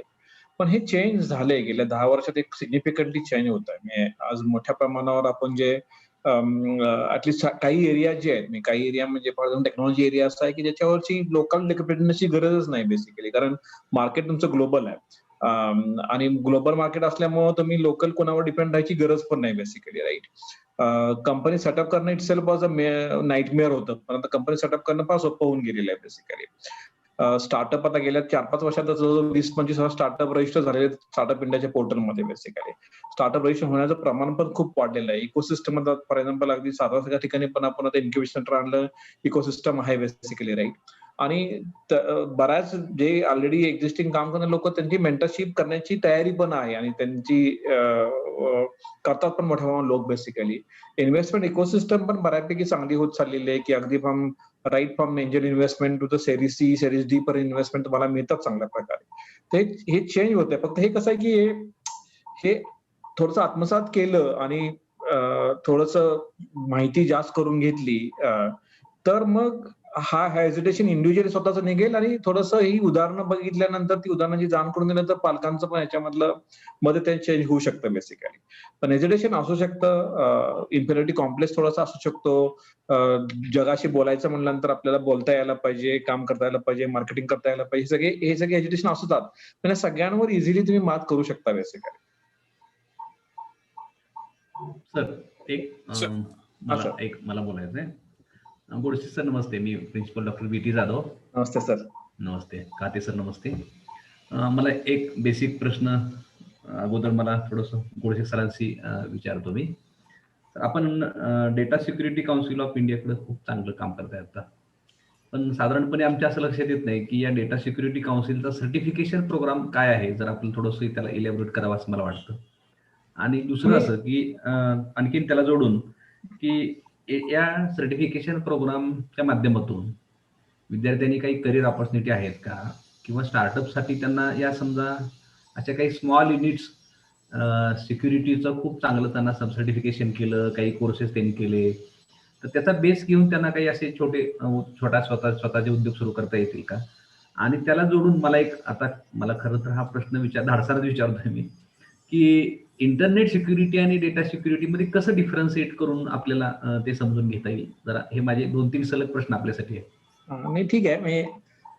Good question. Basically see, data security, internet security म्हणजे largely you are talking about securing a data. म्हणजे तुमची इन्फॉर्मेशन आहे ती तुम्ही मोस्टली डेटाच्या रूपामध्ये असते. म्हणजे तुमचं नाव, तुमचा पत्ता, ट्रान्झॅक्शन, तुमचे अकाउंटमध्ये असलेले पैसे ह्या डेटाच्या स्वरूपात असतो आणि त्याची सिक्युरिटीशी मोस्टली डेटा सिक्युरिटीच्या अनुषंगानं डिस्कस केलं जातं. इंटरनेट सिक्युरिटी म्हणजे जे तुम्ही इंटरनेटला कनेक्ट होता बेसिकली. इंटरनेट हे इतकं ओपन नेटवर्क आहे की तुम्ही कनेक्ट होता म्हणजे तुम्ही तुमचा डिजिटल फुटप्रिंट वाढवता वेगवेगळ्या ठिकाणी, राईट. तुमचे मोबाईलवर कनेक्ट होता, लॅपटॉपवर होता, वेगवेगळ्या ऍप्लिकेशनवर कनेक्ट होता बेसिकली. आणि त्याच्यामुळे तुमचा ह्या सगळ्यासाठी ते धोका होऊ शकतो बेसिकली. तुमचं कम्युनिकेशन जे आहे, फॉर एक्झाम्पल तुम्ही व्हॉट्सअपवर मेसेज टाकता, तो आता end to end encryption protect केला होता, पण बऱ्याच ठिकाणी end to end encryption protection होत नाही बेसिकली. अशा सारख्या ज्या कन्सेप्ट आहेत की कनेक्ट होल्यामुळे जे धोके आहेत तुमचे बेसिकली, त्याला इंटरनेट सिक्युरिटी असं म्हटलं जातं बेसिकली. आता सिक्युरिटीमध्ये ऑपॉर्च्युनिटीज खूप आहेत. येत्या काही 5 वर्षांमध्ये $1 ट्रिलियन सिक्युरिटी स्पेंडिंग होऊ शकतो. सायबर सिक्युरिटी स्टार्टअप मधली इन्व्हेस्टमेंट पण वर्षाला जवळजवळ $12-15 बिलियन पर्यंत जायला लागलेली आहे. इंडियामध्ये सायबर सिक्युरिटी स्टार्टअप पण सिग्निफिकंटली काम करतात बेसिकली. त्यामुळं सायबर सिक्युरिटी या फील्डमध्ये खूप मोठे काम आहेत आणि आम्ही जे कोर्सेस सर्टिफिकेशन प्रोग्राम मध्ये थोडंसं सिनियर लोकांसाठी आहेत. नवीन येणारा डेटा प्रायव्हसी एरिया, त्याच्यामध्ये आमचे कोर्सेस आहेत. सायबर सिक्युरिटीचा माझा जो कोर्स आहे तो लार्जली स्ट्रॅटेजी कोर्स आहे, मी जो मागच्या वर्षी डेव्हलप केलेला आहे. पण भरपूर कोर्सेस अवेलेबल आहेत. म्हणजे तुम्ही जर उडेमी सारखे प्लॅटफॉर्म बघितले तर काल जवळजवळ असे बरेच चांगले कोर्सेस 300-400 रुपयाच्या ह्याला अगदी ग्लोबल कोर्सेस तुम्हाला अवेलेबल होते. म्हणजे पूर्वी कसं होतं की हे ऍक्सेसिबल नव्हतं बिलकुल. आता आज तुम्ही स्टॅनफोर्ड युनिव्हर्सिटीचा कोर्स इथं बसून 2-3 हजारामध्ये करू शकता बेसिकली, राईट? तर हा जो कॅपॅबिलिटी बिल्डिंगचा म्हणतो, हा डेफिनेटली कामाला येतो. कामाला कधी येतो? तुमची क्रेडिबिलिटी म्हणजे एंटरप्रेन्योरशिपच्या फील्डमध्ये जर विचार नोकरी थोडंसं आपण आज बोलणार नाही एंटरप्रेन्योरशिपचा ती जास्त बोलणार आहोत. ज्याही तुम्ही एंटरप्रेन्योरशिपमध्ये पुढच्याचा ट्रस्ट आणि पुढच्याचा जो विश्वास आहे तो कधी येतो की ज्यावेळी तुमची कॅपॅबिलिटी तुम्ही असते. आणि कॅपॅबिलिटी 2 प्रकारे ग्रुप होऊ शकते बेसिकली. काम करून होऊ शकते किंवा क्रेडेन्शियलने तुमची होऊ शकते बेसिकली. काम पहिलं मिळण्यासाठी किंवा नवीन ठिकाणी काम मिळण्यासाठी तुमचे क्रेडेन्शियल तुमचे महत्वाचे ठरतात. कुठलं सर्टिफिकेशन येतं, तुमचं काय लँग्वेज शिकलेलं आहे, तुम्ही कुठं कुठं ट्रेनिंग घेतलेलं आहे, हे याचा बेनिफिट तुम्हाला सिग्निफिकंटली जास्त होतो मोठ्या प्रमाणावर. आणि मग ती पेपरवर असणारी कॅपॅबिलिटीसाठी तुम्हाला हे प्रोसेस करणं कधी महत्वाचं पडू शकतं. आणि मग कामातनं पण कॅपॅबिलिटी तुमची डेमॉन्स्ट्रेट होते बेसिकली. तर पुढच्यानी तुमच्यावर विश्वास ठेवला. बिझनेस कधी होतो ज्यावेळी other party trust you and who has some requirement and you are delivering the requirement. तर त्या केसमध्ये कॅपॅबिलिटी फार महत्वाचा विषय ठरत चाललेला आहे गेले काही वर्ष. त्याच्याकडे चांगली कॅपॅबिलिटी आहे, तो चांगलं स्ट्राईव्ह करताना दिसतो आपल्याला. मी आता छोटे छोटे प्लेयर्स पण आहेत, म्हणजे काही प्लेयर्स आहेत या वेगवेगळ्या सिटीमध्ये, पुणे किंवा हैदराबाद, बेंगलोर किंवा अगदी दिल्ली एनसीआरमध्ये, की जस्ट ते स्टार्टर सुरू झालेत आणि सडनली एका वर्षात 2 वर्षांमध्ये 100, 200, 300 कोटी जे टर्न झालेले आहेत बेसिकली. तर पण त्यासाठी ह्या गोष्टीचं ग्रीट असणं, कॅपॅबिलिटी असणं, एक थोडासा एक्सपिरियन्स असणं. एक्सपिरियन्सची गरज फारशी नाही. एक क्वेश्चन इथे बघतोय मी की एक्सपिरियन्स किती गरजेचा पडतो. जर नवीन इनोव्हेशन असेल तर 2 टाईपचे इनोव्हेशन असतात की तुम्हाला प्रॉब्लेम आहे, तुम्ही सॉल्व्ह करता. अदर टाईप दुसरा टाईपचं इनोव्हेशन असतं की तुम्ही एंटायर नवीनच गोष्ट करता. फॉर एक्झाम्पल फेसबुक ज्यावेळी आलं ते काही आपला कुणाला प्रॉब्लेम पडलेला नव्हता म्हणून फेसबुक आलेलं, राईट? फेसबुक जे आलं ते त्याला वाटलं की असं होऊ शकतं म्हणून ते आलेलं आहे. किंवा ज्यावेळी ऍपलचा फोन आला तर असं नाही झालं की आपल्याला असा फोन पाहिजे होता. ऍपलने आपल्याला तो फोन त्या एरियामध्ये घेऊन गेलं. तर तुमचे जे डिझायर्स जे आहेत, त्या डिझायर्स ह्या तुमच्या गरजा नसतात. पण त्या डिझायर्सला ट्रिगर करून नवीन गरजा निर्माण करण्यासाठीचं इनोव्हेशन पण असू शकतं, की त्यासाठी प्रॉब्लेम स्टेटमेंटची किंवा गरजेची गरज नसते बेसिकली. तर अशा टाईपच्या इनोव्हेशन मध्ये मोस्टली यंग जनरेशन जी आहे, फ्रेशर जे आहे, ते जास्त चांगलं काम करतात. का तर त्यांना एक्झिस्टिंग गोष्टीची गृहीतकं फारशी नसतात आणि ते गृहीतकाचा विचार करण्याची पण त्यांना गरज नसते बेसिकली. त्यामुळे मोस्टली जर तुम्ही बघितला फेसबुक वगैरे, हे इनोव्हेशन कॉलेज ड्रॉपआउट केलेल्या लोकांनी केलेलं इनोव्हेशन आहे बेसिकली. त्यामुळे दोन्ही टाईपचे इनोव्हेशन महत्वाचे. काही इनोव्हेशन जी अगदी यंग एजमध्ये जे लोक घेऊन येतात ते अगदी ग्लोबल लेवलला पोहोचलेली दिसली आपल्याला. छान सर. आता आम्ही काय केलेलं आहे, आमच्याकडे वाघ सरांनी आता मगाशी उल्लेख केला की we are conducting the BSc computer science entire, BSc computer science general, as well as we are also running the animation science and software development courses. And we treat all the student as a professional courses student because we are regularly bombarding on their mind because you have entered for the professional courses, so you should become a professional and read all these things. आम्ही पहिल्यापासून मुलांच्या मनावरती तुम्हाला काहीतरी व्यवसाय करायचा आहे असं सातत्यानं त्यांच्या मनावरती बिंबवतोय. आणि जसं काके सर म्हणाले की तुम्हाला काय पाहिजे, तर रिस्क फॅक्टर जो आहे ना, तो आम्ही मुलांच्या मनावरती सातत्यानं बिंबवतोय. तर स्टार्टअपसाठी थोडासा रिस्क फॅक्टर घेणं गरजेचं आहे मुलांनी, पण but they will do in future असं म्हणूया आपण. म्हणजे तुमचं एक उदाहरण आमच्या समोर आहेच की तुम्ही सुद्धा खूप अशा वेगवेगळ्या गोष्टीतून पुढे आता बिझनेसकडे वळलेला आहे. तर माझा दुसरा त्याला जोडून मला अतुल सरांना विचारायचं आहे की सर तुम्ही खूप छान सांगितलं की म्हणजे काही उदाहरणं दिली तुम्ही, अगदी ऍप पासून सुरुवात केली, मिशो सांगितलं तुम्ही, मिलॅग्रो सांगितलं, अशी काही खूप सारी उदाहरणं दिली. त्या अनुषंगाने असं तुम्हाला सांगितलं की तुम्हाला रिस्क घ्यायची असेल तर तुम्हाला ऑलराऊंडर झालं पाहिजे. म्हणजे तुम्हाला बिझनेसमॅन बनायचं आहे ना, मग तुम्हाला पॉलिटिक्स माहित पाहिजे, इंडस्ट्री माहित पाहिजे, मार्केटिंग माहित पाहिजे किंवा रूल्स माहित पाहिजे, रेग्युलेशन्स माहित पाहिजे. पण हे सगळं जरी आम्ही या 5 वर्षाच्या याच्यामध्ये देऊ शकत नाही मुलांना, कारण हे सगळं काही 5 वर्षामध्ये शिकवणं शक्य नाही. म्हणून आम्ही काय करतो, तर काही स्किल कोर्सेस मुलांना देतो, काही डिप्लोमा कोर्सेस देतो, त्यांच्या डिग्री बरोबर या सगळ्या गोष्टी देतोय. पण बिझनेस माइंड त्यांचा सेटअप करण्यासाठी काय नेमकं करावं असं being as a experience person of this area तुम्हाला वाटतं, सांगा. मला असं वाटतं की एक गोष्ट याच्यामध्ये करता येऊ शकते की सगळ्यांनी सरसकट डायरेक्टली एंटरप्रेन्योरशिप कडे वळण्याच्या आधी कुठेतरी 1-2 वर्ष नोकरी करून बघण्याचा सुद्धा अनुभव घ्यावा. कारण नोकरी करत असताना फक्त आपण आपल्याला दिलेलं काम करत नसतो, तर आपण अप्रत्यक्षपणे हा व्यवसाय जे चालवतायत, ज्यांच्या मालकीचा आहे, त्यांना कुठल्या अडचणी येत आहेत, ते त्या कशा सोडवतायत, इतर लोकांशी कसे इंटरॅक्ट करतायत, अशा सगळ्या गोष्टी बघत असतो. आणि तुमच्याकडे हा खास सेल असल्यामुळे तुम्ही आणखीन त्या मुला-मुलींना हे सांगून पाठवू शकता, की त्या गोष्टी तुम्ही चौकसपणे बघितल्या पाहिजेत. एकूण सगळ्या व्यवसायाचं काम कसं चालतं आणि उद्या समजा तुम्ही अशा प्रकारचा व्यवसाय करणार असाल, तुमची भूमिका ही फक्त महिन्याला ठराविक पगार घेण्यापासून ते इतरांना तुम्ही पगार देणार आहात, म्हणजेच तुम्हाला तेवढी मुळात कमाई करणं गरजेचं आहे, ती कन्सिस्टंटली करणं गरजेचं आहे. इतर अनेक लोक तुमच्याकडे नजर रोखून बघणार आहेत, तुमच्याकडे गुंतवणूक करणारे लोक, त्या सगळ्या कायदेशीर गोष्टी सांभाळणारे, इतर तुमच्यावर ज्या सगळ्या बाकीच्या जबाबदाऱ्या येतात, म्हणजे तुम्ही लोकांना तुमच्याकडे काम देताय हे म्हटल्याबरोबरच येणाऱ्या असंख्य इतर जबाबदाऱ्या, हे सगळं सध्या त्या कंपनीचा मालक किंवा त्या कंपनीचे जे कोणी फाउंडर्स असतील, ओनर्स असतील, हे कसे सांभाळतायत. एवढंच नव्हे तर त्यांच्या चुकांमधून सुद्धा तुम्हाला शिकता येईल, की हे नक्की कसं करायला पाहिजे होतं असं आपल्याला वाटलं आणि त्यांनी ते कसं केलं. अशा गोष्टी या कितीही तुम्ही क्लासरूम मधून शिकवल्या किंवा पुस्तकातून वाचायला सांगितल्या तरी त्या येत नाहीत. आणि त्यामुळे मला असं वाटतं, की हाही एक मुद्दा विचारात घ्यावा, की 1 वर्ष किंवा 2 वर्ष त्यांना अप्रेंटिसशिप सारखं कुठेतरी नोकरी करायला लावावी. ज्यांना नोकऱ्या मिळतायत कॅम्पसमधनं, त्यांनी त्या कराव्यात आणि मग एंटरप्रेन्योरशिपकडे सुद्धा वळायचा पर्याय त्यांच्याकडे असेल. आणि नसेल तर तुमच्या एंटरप्रेन्योरशिप सेलचा भाग म्हणून ज्या कंपन्या उभ्या राहिलेल्या असतील, छोट्या अगदी का असतील, तर तिथे या मुलांना त्यांचा किमान खर्च भागेल अशा प्रकारचा पगार देऊन, फार काही अपेक्षा त्या मुलांनी ठेवू नये, पण त्यांचं किमान त्यांचं भागलं पाहिजे. इतपत मोबदला देऊन त्यांना त्या कंपनीमध्ये जर का नोकरी मिळाली, तर मला वाटतं हा अनुभव खूप त्यांना काहीतरी देण्यासारखा असतो. Okay, thank you. नेक्स्ट. नक्कीच सर. एंटरप्रेन्युअरशिपसाठी जाण्यापूर्वी त्यांनी थोडासा अनुभव घेणं हेही गरजेचं आहे. पण त्याचबरोबर आमच्याकडे जे काही विद्यार्थी कॉलेजमध्ये ग्रॅज्युएशनला आहेत, ते थर्ड इयरला किंवा लास्ट इयरला प्रोजेक्ट सुद्धा करत असतात. आणि हा प्रोजेक्ट करत असताना एक थोडाफार जरी इंडस्ट्रीचा नसला तरी ते थोडा अनुभव सुद्धा त्या प्रोजेक्टमधून घेत असत.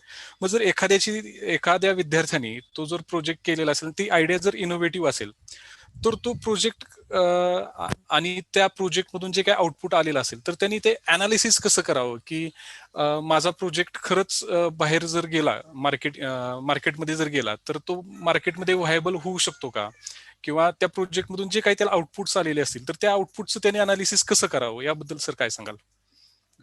हा मेन इंडियाचा हा मेजर प्रॉब्लेम आहे. हा फक्त आपल्या इथंच नाहीये. गव्हर्नमेंट ऑफ इंडिया करोडो रुपये दरवर्षी अकॅडमिक किंवा रिसर्च इन्स्टिट्यूशन देत असताना काम रिसर्चचं होतं, पण ते कधी पण प्रोडक्ट लेवलला फारसं पोहोचलेलं नाहीये बेसिकली. आणि तो फार मोठा प्रॉब्लेम आपल्या इंडियामध्ये दिसतो, की युएस मधल्या इन्व्हेस्टमेंट ज्या गव्हर्नमेंट करतं, त्यातल्या सिग्निफिकंट इन्व्हेस्टमेंट मधनं फार मोठे स्टार्टअप आणि मोठमोठ्या एंटरप्रेन्योरशिप डेव्हलप होताना दिसतात. फॉर एक्झाम्पल, गुगलचा जो अल्गोरिदम आहे, तो NSFनी फायनान्स फंड केलेला होता आणि त्यातून गुगल एवढी मोठी ऑर्गनायझेशन डेव्हलप झाली बेसिकली. तर हा एक चॅलेंज आहे, कारण आपला मेजर सोसायटीचा प्रॉब्लेम काय आहे, की आपण प्रश्न सोडवतो, राईट, पण प्रश्न हुडकत नाही बेसिकली. रिअल इनोव्हेशन कुठं राहतं, की तुम्हाला प्रश्न पडले पाहिजेत खूप, आणि तुम्ही प्रश्नांकडे लक्ष दिलं पाहिजे, उत्तर तुम्हाला मिळत जातं बेसिकली. आणि हा एक महत्वाचा पार्ट आहे. सेकंड महत्वाचा पार्ट याच्यामधला आहे, की जे तुम्ही डेव्हलप करताय आणि ते डेव्हलप करताना तुम्ही ज्या प्रकारे डेव्हलप करताय बेसिकली, ह्याचं तुम्ही काय करताय हे तुम्हाला मायक्रो लेवलचा कंटेक्स्ट तुम्हाला माहित असलं पाहिजे, की तुम्ही काय करताय आणि तुम्हाला काय सॉल्व्ह करताय बेसिकली, राईट, किंवा काय नवीन गोष्ट करताय बेसिकली. सोल्युशनिंग अँड इनोव्हेशन या दोन गोष्टी वेगळ्या असू शकतात बेसिकली. एखादा दिलेला प्रॉब्लेम सॉल्व्ह केलाय किंवा एखादी नवीनच गोष्ट करतोय नवीन प्रकारे मी बेसिकली. तर ह्याचा एक मायक्रो कंटेक्स्ट असतो बेसिकली, की तो तुम्ही केलेल्या कामाच्या निगडीत जगात खूप काम होत असतं. पूर्वी ह्याची इन्फॉर्मेशन मिळत नव्हती. आता पेटंट डेटा तुम्हाला इझिली अवेलेबल आहे, इझिली तुम्ही सर्च करू शकता. ते जगामध्ये होणाऱ्या कामाबद्दल, स्टार्टअप बद्दल खूप माहिती तुम्ही गोळा करू शकता बेसिकली. तर ते व्हॅलिडेशन मायक्रो लेवलला होऊ शकतं, पण लार्जर मॅक्रो लेवल अंडरस्टँडिंग जे मी मगाशी म्हटलं, की ज्याच्यामध्ये तुम्हाला माहित पाहिजे की ही गोष्ट आता इथं केल्यामुळं पुढं किंवा लार्जर लेवलला काय इम्पॅक्ट होईल बेसिकली. व्हॉट्सअप हे एक मेजर मी परत उदाहरण घेतोय, की ते कन्व्हर्सेशनचा जो त्यांनी डेव्हलप केला,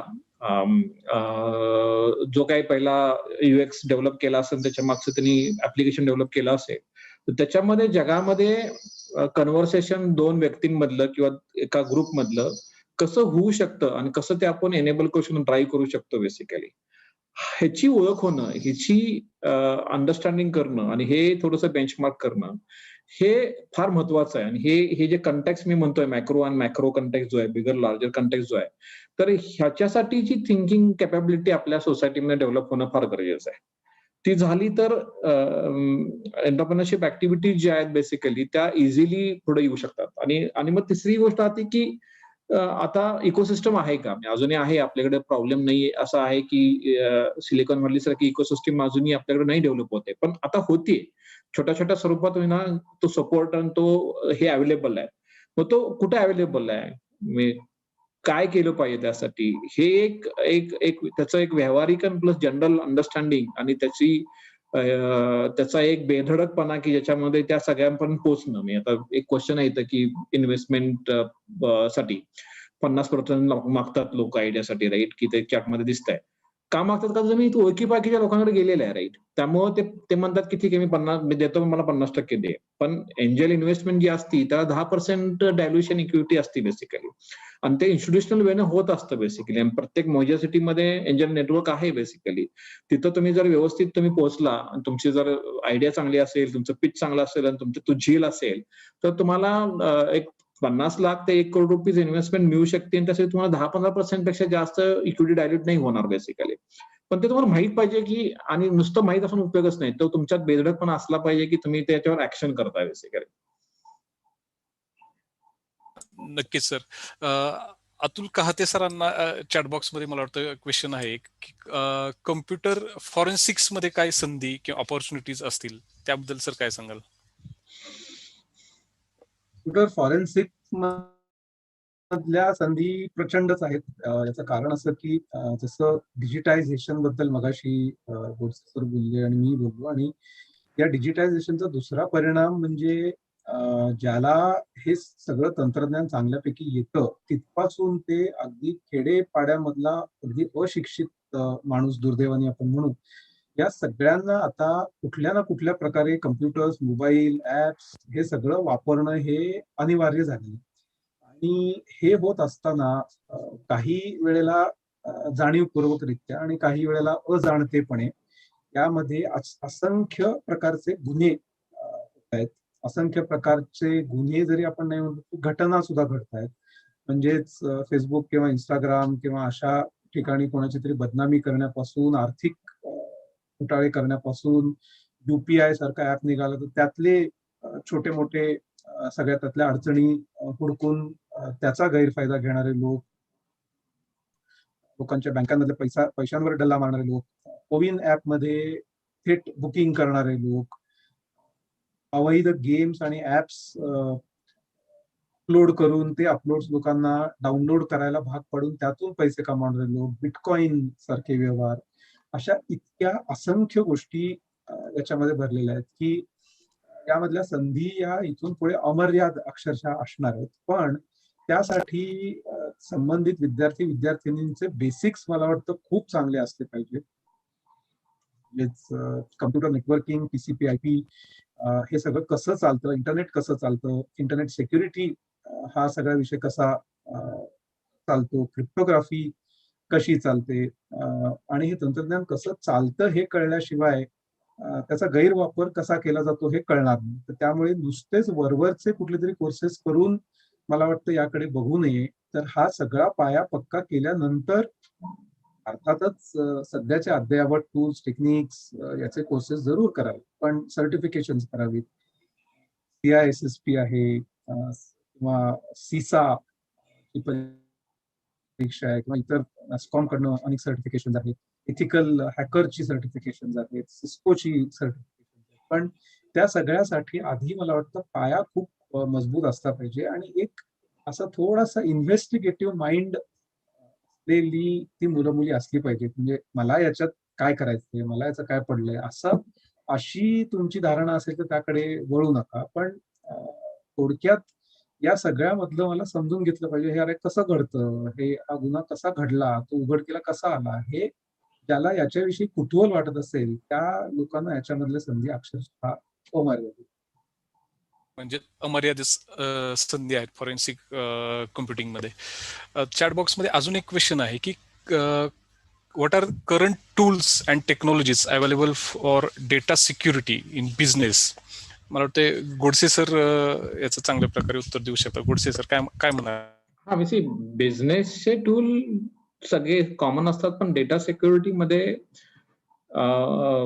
जवळजवळ मागच्या वर्षी मी एक इव्हेंट केला होता की 600 types of the security technologies basically. That tells us की अगदी न्यूअन्स लेवलला पण सिक्युरिटी टेक्नॉलॉजीज नवीन नवीन प्रकारच्या इव्हॉल्व्ह होतात बेसिकली. सिक्युरिटी टेक्नॉलॉजी ज्या आहेत लार्जली त्या जर बघितलं तुम्ही तर नेटवर्क लेवलला असते, एंड पॉइंट लेवलला असते, सर्व्हर लेवलला सिक्युरिटी टेक्नॉलॉजी असते, देन मेसेजिंग लेवलला असते, कम्युनिकेशनसाठी सिक्युरिटी असू शकते, डेटा लेवलला सिक्युरिटी असते, ऍप्लिकेशन लेवलला सिक्युरिटी असते. तर अशा 6-7 वेगवेगळ्या जे इन्फ्रास्ट्रक्चरची अंग असतात त्या सगळ्यासाठी सिक्युरिटी सोल्युशन्स आणि टेक्नॉलॉजी वेगळ्या असू शकतात. आणि हे सगळं करत असताना परत ती सिक्युरिटी वेगवेगळ्या सेक्टरमध्ये पण काम करते, राईट? की बँकिंगमध्ये टेक्नॉलॉजी थोडीशी वेगळी असू शकते किंवा हेल्थची वेगळी असू शकते बेसिकली. त्यामुळे अपार्ट फ्रॉम सिस्टम व्ह्यू तुम्हाला सेक्टरल व्ह्यू पण काही वेळा टेक्नॉलॉजीसाठी तुम्हाला घ्यायला लागतो. तिसरी गोष्ट म्हणजे की हे सगळं करत असताना नवीन टेक्नॉलॉजी खूप येत असतात. 5G येतं, नेटवर्क येत आहे बेसिकली, किंवा बऱ्याचशा AR VR येते. तर त्या सगळ्यामुळे होणारा जो चेंजेस आहे त्यासाठी पण सिक्युरिटी टेक्नॉलॉजी इव्हॉल्व्ह होतात बेसिकली. आणि ह्या ज्या इव्हॉल्युशन सिक्युरिटी टेक्नॉलॉजी जे होतं ते आता सध्या सिक्युरिटी जास्त बोललं जातं, पण प्रायव्हसी पण एक महत्वाचा विषय येतोय सगळ्या याच्यामध्ये. आणि प्रायव्हसी या विषयावर सिग्निफिकंटली टेक्नॉलॉजी, नवीन सोल्युशन्स येत आहेत आणि त्याच्यावर खूप मोठे चर्चा होत आहेत आणि लॉट ऑफ न्यू इनोव्हेशन त्याच्यामध्ये येत आहेत. फॉरेन्सिक जसं बोललं त्याप्रमाणे फॉरेन्सिक पण एक मेजर एरिया त्याच्यामध्ये येतो. आणि ह्या सगळ्या टेक्नॉलॉजी एरियामध्ये टेक्नॉलॉजी स्टॅक फार महत्वाचा आहे. फक्त टेक्नॉलॉजी महत्वाची नाही, टेक्नॉलॉजी स्टॅक महत्वाचा आहे. तर artificial intelligence, AI, ML is now changing all of the thing that we had been doing in cyber security.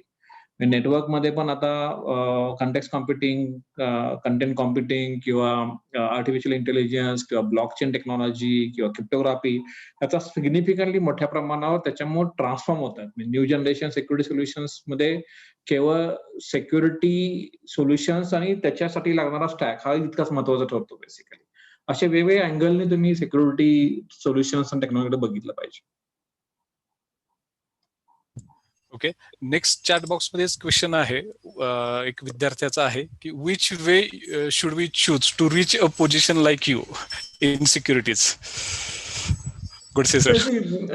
It's difficult because there will be many positions which will be opening. Security, as we see, we would be needing 1 million plus people in coming 7-8 years of time in cybersecurity space. Developing that larger thinking is very important. Unless that, you will not really able to reach to the leadership level in any field that you do basically. So, and that larger thinking doesn't only come on working on technology. It comes you to read lot, know lot. Sometimes humanity is also very important. Investing काते सरांनी जसं काम केलं economics, history अशा टाईपच्या विषयांबद्दल तुम्हाला understanding असायला लागतं. ग्लोबली काय चाललंय ते तुम्हाला माहित असायला लागतं. पब्लिक सोशल पॉलिसीज मधलं जे इव्हॉल्युशन होतं ते तुम्हाला डीपली माहित असावे लागतात बेसिकली, आणि त्याच्यात तुम्हाला इंटरेस्ट असायला लागतो. असं लोक म्हणतात की मोटिवेशन नसतं बऱ्यापैकी. मोटिवेशन पेक्षा तुम्हाला इंटरेस्ट असेल तर मोटिवेशन येणार आहे. होणाऱ्या आसपासच्या गोष्टींमध्ये तुम्हाला जर इंटरेस्ट असेल तर आपोआप तुम्हाला मोटिवेशन होतं. मग त्यामुळे तुमची एक लार्जर थिंकिंग डेव्हलप झाली की आपोआपच ऑपॉर्च्युनिटी तुमच्यासाठी खुलत जातात बेसिकली. तुम्ही काम जरी छोट्या ठिकाणी छोटं काम सुरू केलं तरी व्हिजन ब्रॉड असेल तर आणि त्यासाठी काम करण्याची तयारी असेल तर तुम्ही कुठल्याही लेवलला, मोठ्याही लेवलला माझ्यापेक्षा जाऊ शकता बेसिकली. तुम्ही ज्या एजला आहे त्या एजला तुम्हाला बऱ्याच गोष्टी अवेलेबल आहेत, ज्या आमच्या एजमध्ये बीटी सर आमच्या एजमध्ये अवेलेबल नव्हत्या. तुम्हाला ते अवेलेबल आहे. आता हे महत्वाचं आहे की तुमची ऍबिलिटी पाहिजे ते घेऊन ते प्रोसेस करता आलं पाहिजे तुम्हाला बेसिकली. इन्फॉर्मेशनचं बर्डन आहे, इतका मोठा तुम्हाला इन्फॉर्मेशन जी येते जी क्वांटम आहे ती तुम्हाला आत्मसात करण्यासाठी पण कॅपॅबिलिटी डेव्हलप केली पाहिजे. पण ग्रोथ, इमेन्स ग्रोथ अवेलेबल होऊ शकते. somebody who really want to put his and her effort actually to create something new. काहते सर, तुम्ही बोलताना एक इंटरनेट स्टार्टअप किंवा इंटरनेट स्टार्टअप बद्दल सांगितलं, जसं की झिरोदा असेल किंवा झोमॅटो, स्विगी असतील. तसंच एखाद्या जर विद्यार्थ्याच्या मनामध्ये अशीच एखादी स्टार्टअपची आयडिया असेल किंवा कन्सेप्ट असतील की फॉर एक्झाम्पल शादी.com सारखी कन्सेप्ट आहे की जी इंटरनेट स्टार्टअप सारखी होऊ शकते, तर साताऱ्यासारख्या ठिकाणचा विद्यार्थी हा इंटरनेट स्टार्टअप जर सुरू करायची असेल तर त्याकडे कसा पाहू शकतो, कसा विचार करू शकतो सुरुवात करण्यासाठी? मला वाटतं मुळामध्ये ही जी संकल्पना आहे ती संकल्पना चालण्यासारखी आहे का याविषयी थोडस जरा नीट मंथन केलं पाहिजे. त्या संदर्भात इतर कोणी आता काम केलेलं आहे का, तशा वेबसाईट्स आहेत, अगदी 100% युनिक आतापर्यंत कोणीच काहीच केलेलं नाही असं असणं जवळपास अशक्य.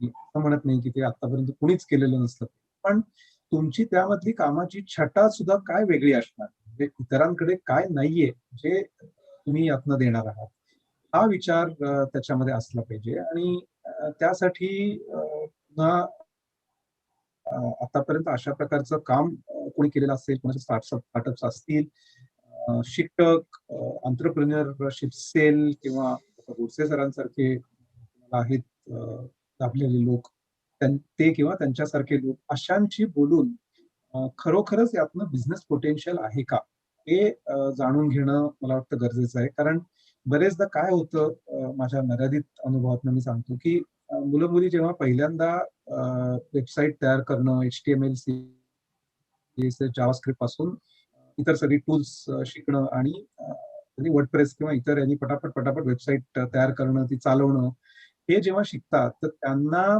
खूप याच्यामध्ये रस निर्माण होतो आणि त्यांना असं वाटतं की आपण याच्यावर एखादा बिझनेस सहजपणे उभा करू शकतो. पण वेबसाईट तयार करायला शिकणं आणि त्याच्यावर एखादा व्यवसाय यशस्वीपणे चालवणं याच्यामध्ये जमीन आसमानाचा फरक. आणि खरोखर ती युक्ती चालण्यासारखी आहे का याचा थोडा अभ्यास करून मग मला वाटतं ती उडी घ्यावी. आणखीन एक थोडं सपोर्ट सर, हा एक मिनिट. त्यांच्या अतुल सर, आपण जरा आणखीन इलॅबोरेट थोडं केलं तर बरं होईल. इलॅबोरेट करा.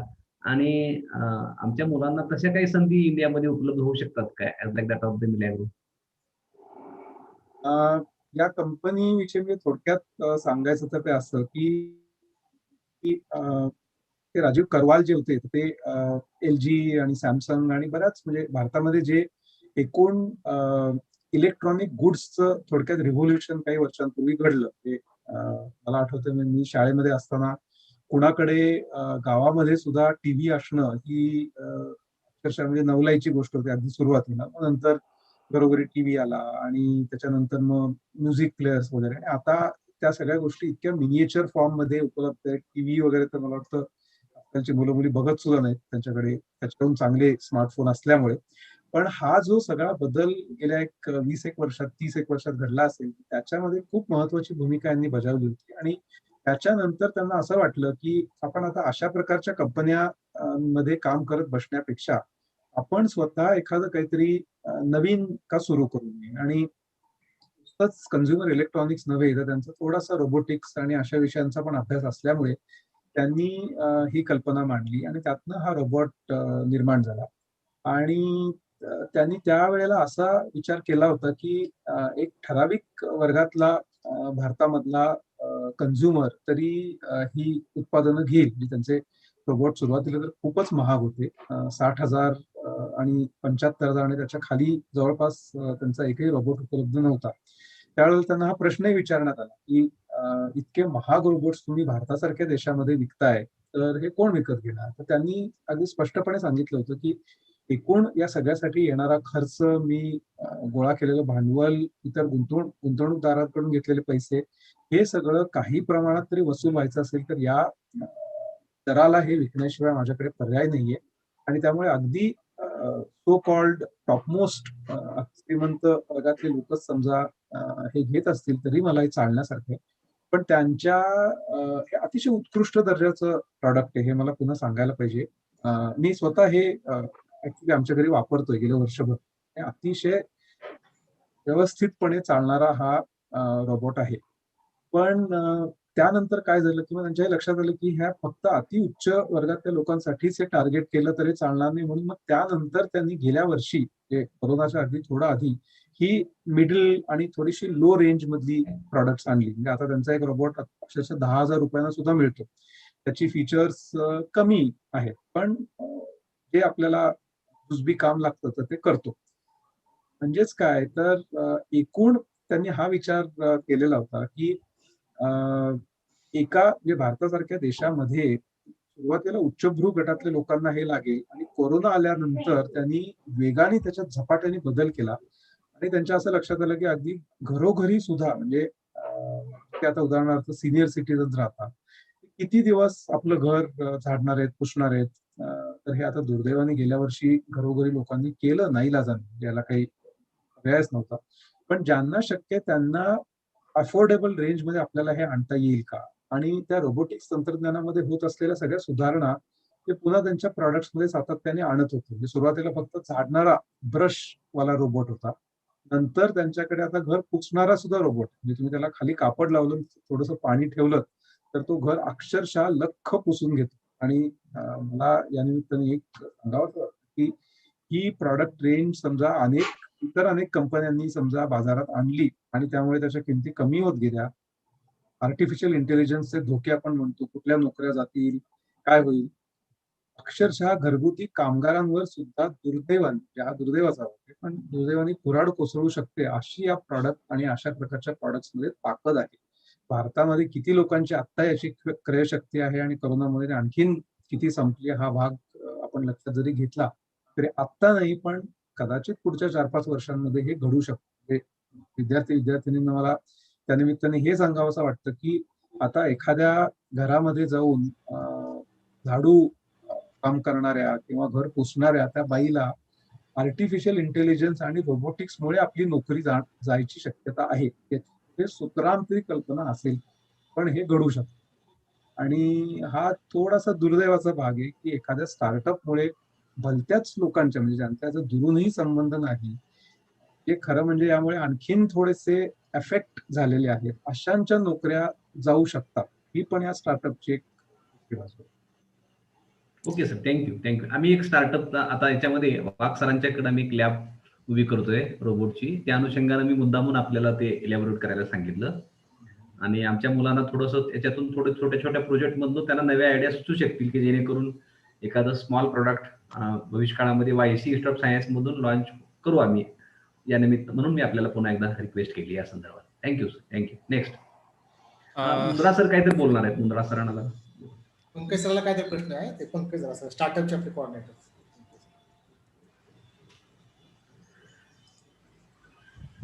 हॅलो पंकज सर, अनम्यूट करून घ्या.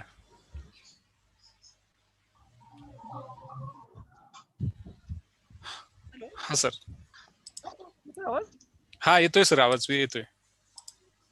माझा प्रश्न थोडासा स्टार्टअपच्या संदर्भामध्ये होता की आता कॉलेजमध्ये किंवा ओव्हरऑल सगळीकडे जर बघितलं तर उद्योजकतेसाठी एक प्रमोशनचं वातावरण आहे.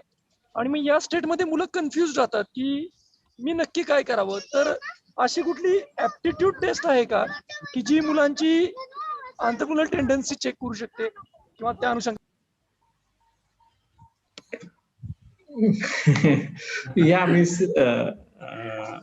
अशा आय एम नॉट शुअर ऐकायला येते राईट मी in Marathi it is called as sir, कल चाचणी.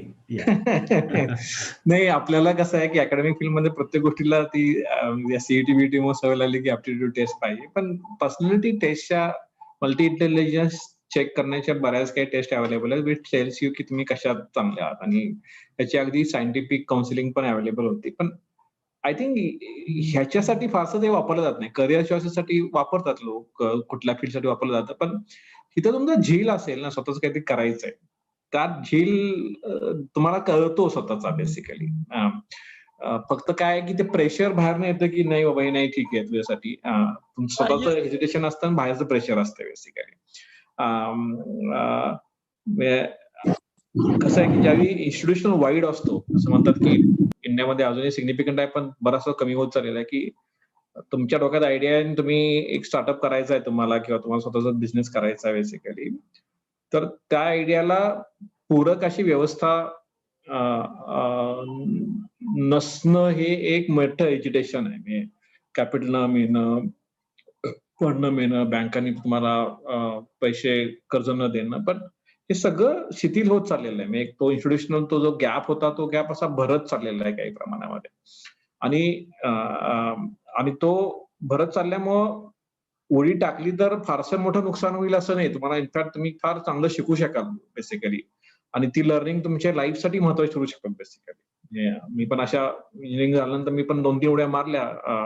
त्यावेळी इन्स्टिट्यूशन वाईड फार जास्त मोठं असल्यामुळे आम्ही सक्सेसफुल नाही झालो, पण त्याचा मला खूप बेनिफिट होतो. मी 2-3 सॉफ्टवेअर कंपन्या आम्ही सेटअप केल्या होत्या, त्या काही चालल्या, काही वेळा ते प्रॉब्लेम आले, पण ते जर मी केलं नसतं तर कदाचित एक ओव्हरऑल अंडरस्टँडिंग आलं नसतं की कशा प्रॅक्टिकल गोष्टी होतात, कसं प्रॅक्टिकल एखादा बिझनेस चालतो. मला आठवतंय की मी ज्याही स्वतःची सॉफ्टवेअर कंपनी फार पूर्वी होती माझी, 7 Hills नावाची, सातारमध्ये चालवायचो आम्ही, तर डेमॉन्स्ट्रेशनला आम्ही तो मोठं मशीन घेऊन जायचो लोकांच्या घरी आणि त्यांच्या डिस्ट्रीला जोडायचो बेसिकली.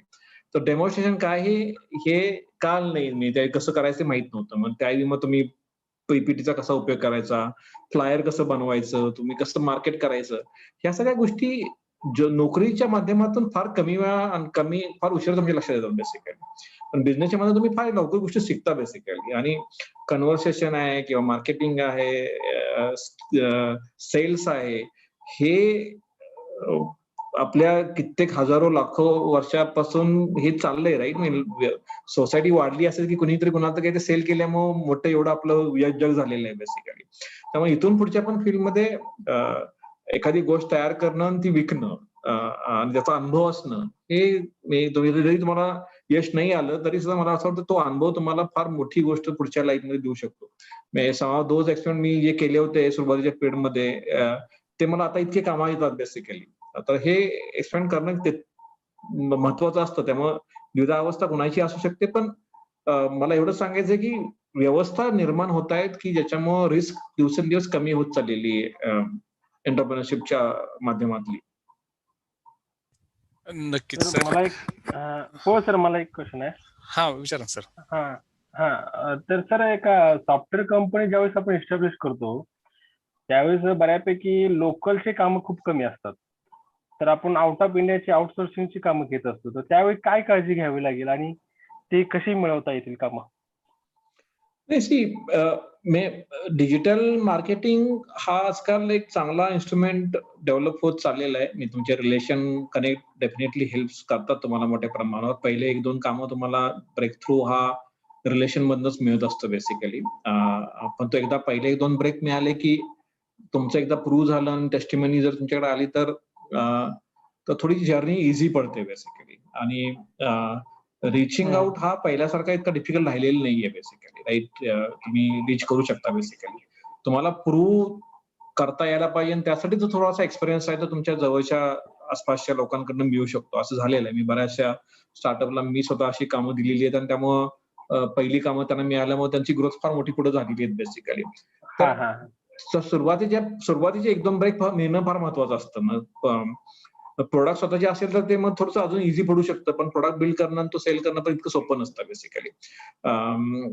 आता आपण जे एक्सपेरिमेंट करतोय सातारामध्ये त्याच्यामध्ये आता we are getting traction, global traction basically जे आम्ही काम करतोय त्याच्यामध्ये. पण ते मिळवायला 2.5 वर्ष 2 ते 2.5 वर्ष आपण काम करतोय बेसिकली, राईट. आणि त्या मुली ज्या आहेत तुमच्या इन्क्युबेशन सेंटर म्हणजे काम करतायत ते जवळजवळ 2 वर्ष जवळजवळ काम करतायत, आणि त्यामुळे दिलेली कॅपॅबिलिटी जी डेव्हलप झालेली गेल्या 2 वर्षांमध्ये, त्या कॅपॅबिलिटी डेमॉन्स्ट्रेट करून आता कामं मिळण्याचं ट्रॅक्शन सुरू झालेलं आहे बेसिकली. तर ती कॅपॅबिलिटी असेल आणि पहिले 1-2 कामं मिळाली तर इझी पडतं तुम्हाला बेसिकली. आणि काळजी घ्यायचं म्हटलं तर काही वेळा फसवाफसवी होती, मीडिएटर्स येतात मध्ये, ते तुम्हाला घालायचा प्रयत्न करू शकतात की मी काम मिळवून देतो आणि तुमच्याकडनं पैसे घेतात. तर त्या मीडिएटर्स वर जास्त विश्वास न ठेवणं ही सगळ्यात महत्वाची गोष्ट असते. Thank you sir, thank you. नक्कीच सर. ग्रीन ऍप मधील संधीबद्दल. सर मला एक प्रश्न होता. हा विचारा. हो सर. हा हा मॅडम विचारा. हा हॅलो. हा विचारा मॅडम. हा तर आपल्याकडे प्रोडक्ट बेस्ड आणि सर्व्हिस बेस्ड अशा 2 प्रकारच्या कंपनीज आयटी सेक्टर मध्ये असतात. प्रोडक्ट बेस्ड स्टार्टअप मध्ये थोडंफार आपल्याला समजते, पण जर सर्व्हिस बेस्ड कंपनी सारखा स्टार्टअप जर चालू करायचा असेल तर त्याबद्दल आपण म्हणजे मुलांनी त्याला कसं अप्रोच करावं, कसे आपण सर्व्हिस बेस्ड कंपनी चालू करू शकतो त्याच्याबद्दल थोडंसं. काय ते सर पहिल्यांदा तुम्ही द्या, नंतर आपलं गोडसे साहेब देतील. मी 12 वर्ष ऍक्च्युली अशाच कंपनीमध्ये काम केलं, जिथे आमचा निम्मा बिझनेस प्रोडक्टचा होता, निम्मा बिझनेस सर्व्हिसेस. बरेचदा काय होतं की प्रॉडक्ट हे तुमच्या सर्व्हिसेस नंतर तयार होतं. म्हणजे एखाद्या व्यवसायामध्ये तुम्ही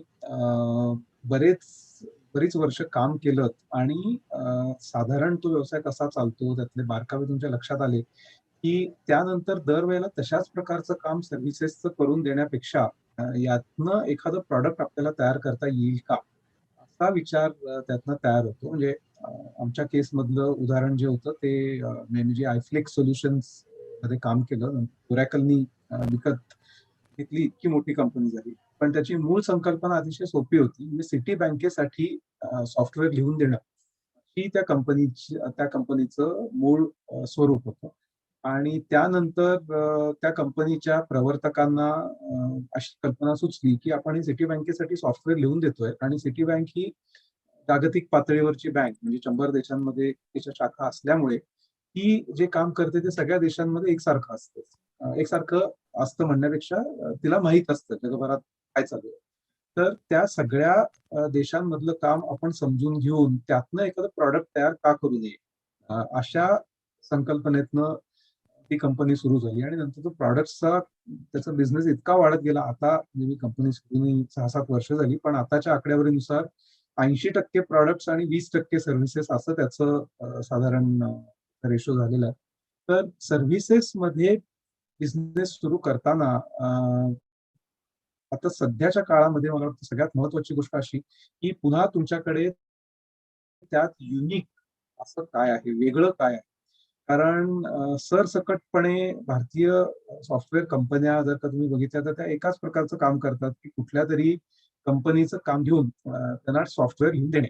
आता अशा प्रकारचं काम घेणाऱ्या कंपनीही खूप कमी झालेल्या आहेत, कारण त्यांना सॉफ्टवेअरचं काम देऊन ठीक आहे तुम्ही वर्षभराने आम्हाला सॉफ्टवेअर लिहून द्या, हे कुठल्याच कंपनीला परवडत नाही. तर त्यामुळे पटापट प्रोटोटाइप्स देऊन हे सॉफ्टवेअर कसं चालतंय, तुम्ही ते खरोखर करू शकताय का, त्यामुळे आम्ही तुम्हाला पूर्ण कॉन्ट्रॅक्ट देणार नाही,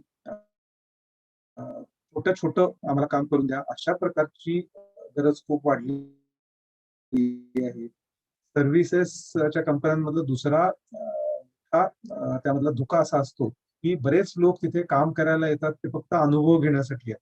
म्हणजे ते सर्व्हिस कंपनीमध्ये काम करत असतात आणि तिथला अनुभव वापरून ते दुसरीकडे उडी मारण्याच्या प्रयत्नात असतात बहुसंख्य लोक.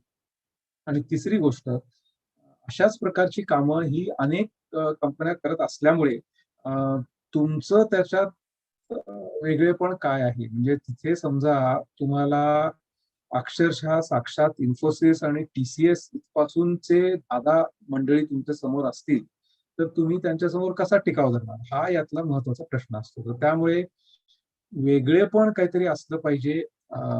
कस्टमर्स हे कुठले तरी खूप वेगळे असले पाहिजेत, पारंपरिक प्रकारचे असता कामा नयेत.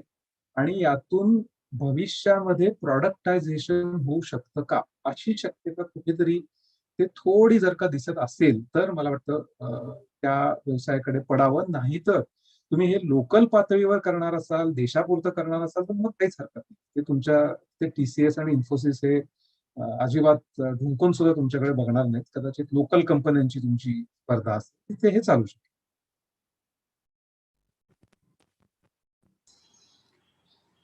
ठीक आहे, नेक्स्ट क्वेश्चन. रोशनी आतर मॅडम क्वेश्चन विचारतायत. आतर मॅडम म्यूट अनम्यूट करून या.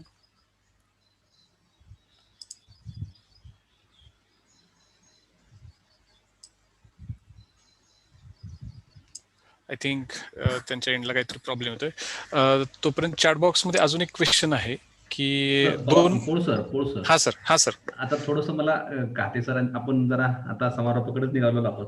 काते सरांच्या लिखाणाविषयी थोडस मला एक आकर्षण आहे की नंतर आता काही सर काते सर आगामी काळामध्ये पुस्तक काही आपलं येतंय का? कारण आपण खूप छान लिखाण केलेलं आहे. म्हणजे बोर्डरूम पासून ते खूप मोठा अनुभव असल्यामुळे आपण बोर्डरूम लिहिलं आणि जगातल्या खूप मोठ्या कंपन्यांचं व्यवस्थापन कसं चालतं ते आपल्या पुस्तकामध्ये गोडबोले साहेबांच्या बरोबर आपण मांडलं.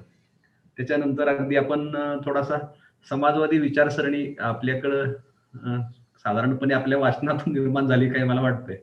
आणि डायरेक्ट आपण अगदीच ते स्पार्टाकस ते ओबामा गुलाम लिहिलं खूप छान. आणि मी गुलाम साधारणपणे 2 वेळा वाचले असं मी मला सांगायला आनंद होतोय आपल्याला. त्याचबरोबर नंतर अगदी एकदम आपण फिडेल कास्ट्रोकडे वळला आणि एका बंडखोर व्यक्तिमत्वाला पुढे आणलं. कदाचित असं नाही काय की आपल्या स्वभावात तसं थोडंसं बंडखोरी असल्यामुळं पूर्णपणे नोकऱ्यांचा राजीनामा देऊन आपण लिखाणाकडे वळला की काय असं वाटतंय मला कधी कधी. आणि याला जोडून मी असं म्हणेन की आगामी आपलं काही लेखन आहे का की जेणेकरून काही पुस्तकं आपली आता बाजारात येणार आहेत? अगदी आत्ताच म्हणजे या आठवड्यामध्येच सिरियावरचं एक पुस्तक येतंय सकाळ प्रकाशनाने प्रकाशित. सिरियामध्ये अगदी पूर्ण त्याच्या इतिहासापासून आत्ता नेमकं काय घडतंय याचं वर्णन त्याच्यामध्ये आहे. 2-3 पुस्तकं जी लिहिलेली आहेत आणि 2-3 अनुवादित सुद्धा केली आहेत खरं म्हणजे. एक म्हणजे जे आपल्या भारताचेच मूळ असलेले अभिजित बॅनर्जी आणि त्यांच्या पत्नी एस्थर देफ्लो ज्या फ्रेंच आहेत, तर त्यांना 2 वर्षांपूर्वी अर्थशास्त्राचं नोबेल पारितोषिक मिळालेलं होतं. साधारणपणे अमर्त्य सेनांच्या विचारसरणीवर आधारित असलेलं त्यांचं शिक्षण आहे आणि ते त्यांनी आणखी पुढे नेलं खूप अभ्यास करून. त्यांनी पुअर इकॉनॉमिक्स नावाचं एक पुस्तक वाचलं होतं. त्या पुस्तकाचा अनुवाद मी केला. ते थोडक्यात त्या पुस्तकाचा सारांश असा की गरीब लोक हे गरीब का राहतात आणि श्रीमंत लोकांच्या दृष्टीने गरीब लोक हे अक्षरशः म्हणजे मी शब्दप्रयोग करतो पण मूर्खासारखे वागतात. म्हणजे उदाहरणार्थ एखाद्या गरीब माणसाला पैसे मिळाले तर तो पटकन त्याच्या मुलाच्या वाढदिवसावर ते उडवून टाकतो. आणि आपल्याला हा प्रश्न पडतो की याला एवढं कळत नाही का की कधी नव्हे ते पैसे मिळाले तर तो असा का उडवून टाकतो. अशा असंख्य प्रश्नांचा त्यांनी खूप अभ्यास आणि त्याच्या वैज्ञानिक चाचण्या घेतल्या. त्याच्यासाठी एक वैज्ञानिक चाचणीची पद्धत त्यांनी रुजवली जी आता रिसर्च मध्ये खूप वापरली जाते इतरही क्षेत्रांमध्ये. तर अतिशय सुंदर पुस्तक त्यांनी अतिशय मानवतावादी दृष्टिकोनातून लिहिलंय आणि त्याचा अनुवाद मी केला. त्यानंतर अलीकडच्या काळात काही OTT प्लॅटफॉर्म्सवर गाजलेली द स्कॅम नावाची एक मालिका होती. हर्षद मेहताच्या काळामध्ये जो शेअर बाजारात स्कॅम घडला. अर्थात सगळीकडे हर्षद मेहता हे नाव ग्लॅमरस असल्यामुळे त्याच्यावर सगळा फोकस आहे. पण प्रत्यक्षात या स्कॅम मध्ये इतर असंख्य गोष्टी आहेत. म्हणजे सरकारपासून रिझर्व्ह बँक ऑफ इंडिया आणि इतर सगळ्या लोकांचा प्रचंड सहभाग त्याच्यामध्ये होता. त्याच्यावर मुंबईच्या पत्रकार सुचेता दलाल आणि त्यांचे पती देवाशिष बसू यांनी द स्कॅम नावाचं पुस्तक लिहिलं. अतिशय सुंदर पुस्तक. तर त्याचा सुद्धा अनुवाद मी केला आणि 2 पुस्तकं आता काही महिन्यांमध्ये येतील. याच्या जोडीला भारताचे भूतपूर्व पंतप्रधान मनमोहन सिंग यांचं एक चरित्र मी लिहिलं. तेही काही महिन्यांमध्ये येईल. आणि याच्या जोडीला काही वर्षांपूर्वी मी जेनेटिक्सवर एक पुस्तक लिहिलं होतं, रहस्य वंशवेलीचे नावाचं. ते नवीन स्वरूपामध्ये आता येत आहे. आणि याच्या जोडीला आणखीन 1-2 पुस्तकं आता कधी येतील मला माहित नाही. पण पुतीन यांचं एक चरित्र मी लिहिलंय आणि अँगेला मर्कल यांचं केव्हा येतील ही 2 पुस्तकं मला कल्पना आहे. आणि नवीन एक डोक्यात विषय आलाय, म्हणजे त्याच्याविषयी मी आता वाचतोय खरं म्हणजे. तर वॉल्टर आयसॅक्सन हे जे अमेरिकेतले प्रसिद्ध लेखक आहेत, स्टीव्ह जॉब्सचं चरित्र उदाहरणार्थ खूप गाजलं, किंवा आईन्स्टाईनवरचंही त्यांचं चरित्र अतिशय सुंदर आहे.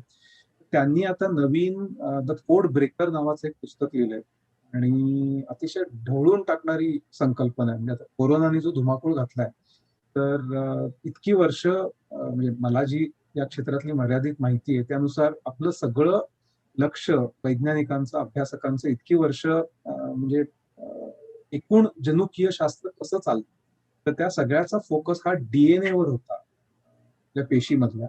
आणि आता कोरोना आणि या सगळ्याचा फोकस आहे तो त्या पेशीमधल्या आरएनए वर आहे. म्हणजे सगळं मूळ उलथून टाकणार, म्हणजे क्रिक वॉटसनच्या काळापासून, आधी मेंडल वगैरेच्या काळापासून लोकांनी जे सगळे आतापर्यंतचे शोध लावलेले आहेत ते महत्वाचे आहेत. त्याच्यात काही म्हणजे ते काही शोध कुठे होते किंवा चुकीचं ते असं नाही, पण त्याचा फोकस डीएनए पासून आरएनए वर गेल्यामुळे काय धुमाकूळ माजलेला आहे, अतिशय रोमहर्षक त्यांनी लिहिलेलं. तर हे आणखीन त्याच्याविषयी वाचून अशा प्रकारचं काहीतरी मराठीत लिहावं असं आत्ता या क्षणी डोकावतं. छान सर. सर फिडेल कॅस्ट्रो लिहिलं आपण, आणि मग भौगोलिक इतकी प्रचंड माहिती त्याच्यामध्ये आहे. म्हणजे सगळ्या खंडांचा अभ्यास आहे, अमेरिकेचा प्रचंड अभ्यास आहे, आणि उत्तर अमेरिकेचं एकदम उत्तर अमेरिका, दक्षिण अमेरिका याच्यामधला जो परिसर आहे त्याचा खूप मोठा अभ्यास आपल्या त्या पुस्तकात मांडलेला आहे. म्हणजे माझ्यासारख्या सायन्स ग्रॅज्युएटला किंवा सायन्स पोस्ट ग्रॅज्युएटला किंवा एका टीचरला मला ते जॉग्राफीची काही 2-3 पुस्तकं छोटी समोर घेऊन बसावं लागलं, आणि मग पुन्हा 2 वेळा फिडेल कॅस्ट्रो वाचल्यामुळं खूप असा एक वेगळा आनंद झाला. आणि अशी खूप सारी पुस्तकं आपल्या हातून यावीत. मला आपल्याला विचारायचं आहे की यासाठी सर खूप चिंतन लागतं, मनन लागतं, आणि काही नोट्स तयार करावं लागतात. साधारण आपण या सगळ्या गोष्टीला किती वेळ देता? संगणक तज्ञ असूनही आपण या गोष्टीकडे वळला, आणि मग याला खूप चिंतन मनन लागतं ना. कसं काय नेमकं मॅनेज करता हे? खरं म्हणजे असं मला खरं लागत नाही, एवढं काही करावं लागत नाही. आपोआपच होतं तसं, कारण एका विषयातनं दुसरा विषय बरेचदा सुचत जातो, आणि मग त्या विषयाविषयी ओढ लागते, आणि असं वाटतं की आपल्याला कसं काय समजत नाही, आपल्याला थोडंसं कळलं पाहिजे. आणि मग त्याच्यावरनं त्या विषयावरची कुठली चांगली पुस्तकं आहेत किंवा इतर रिव्ह्यूज मध्ये लोक काय म्हणतायत ते वाचून घेतलं पाहिजे, असं करत करत ते होतं.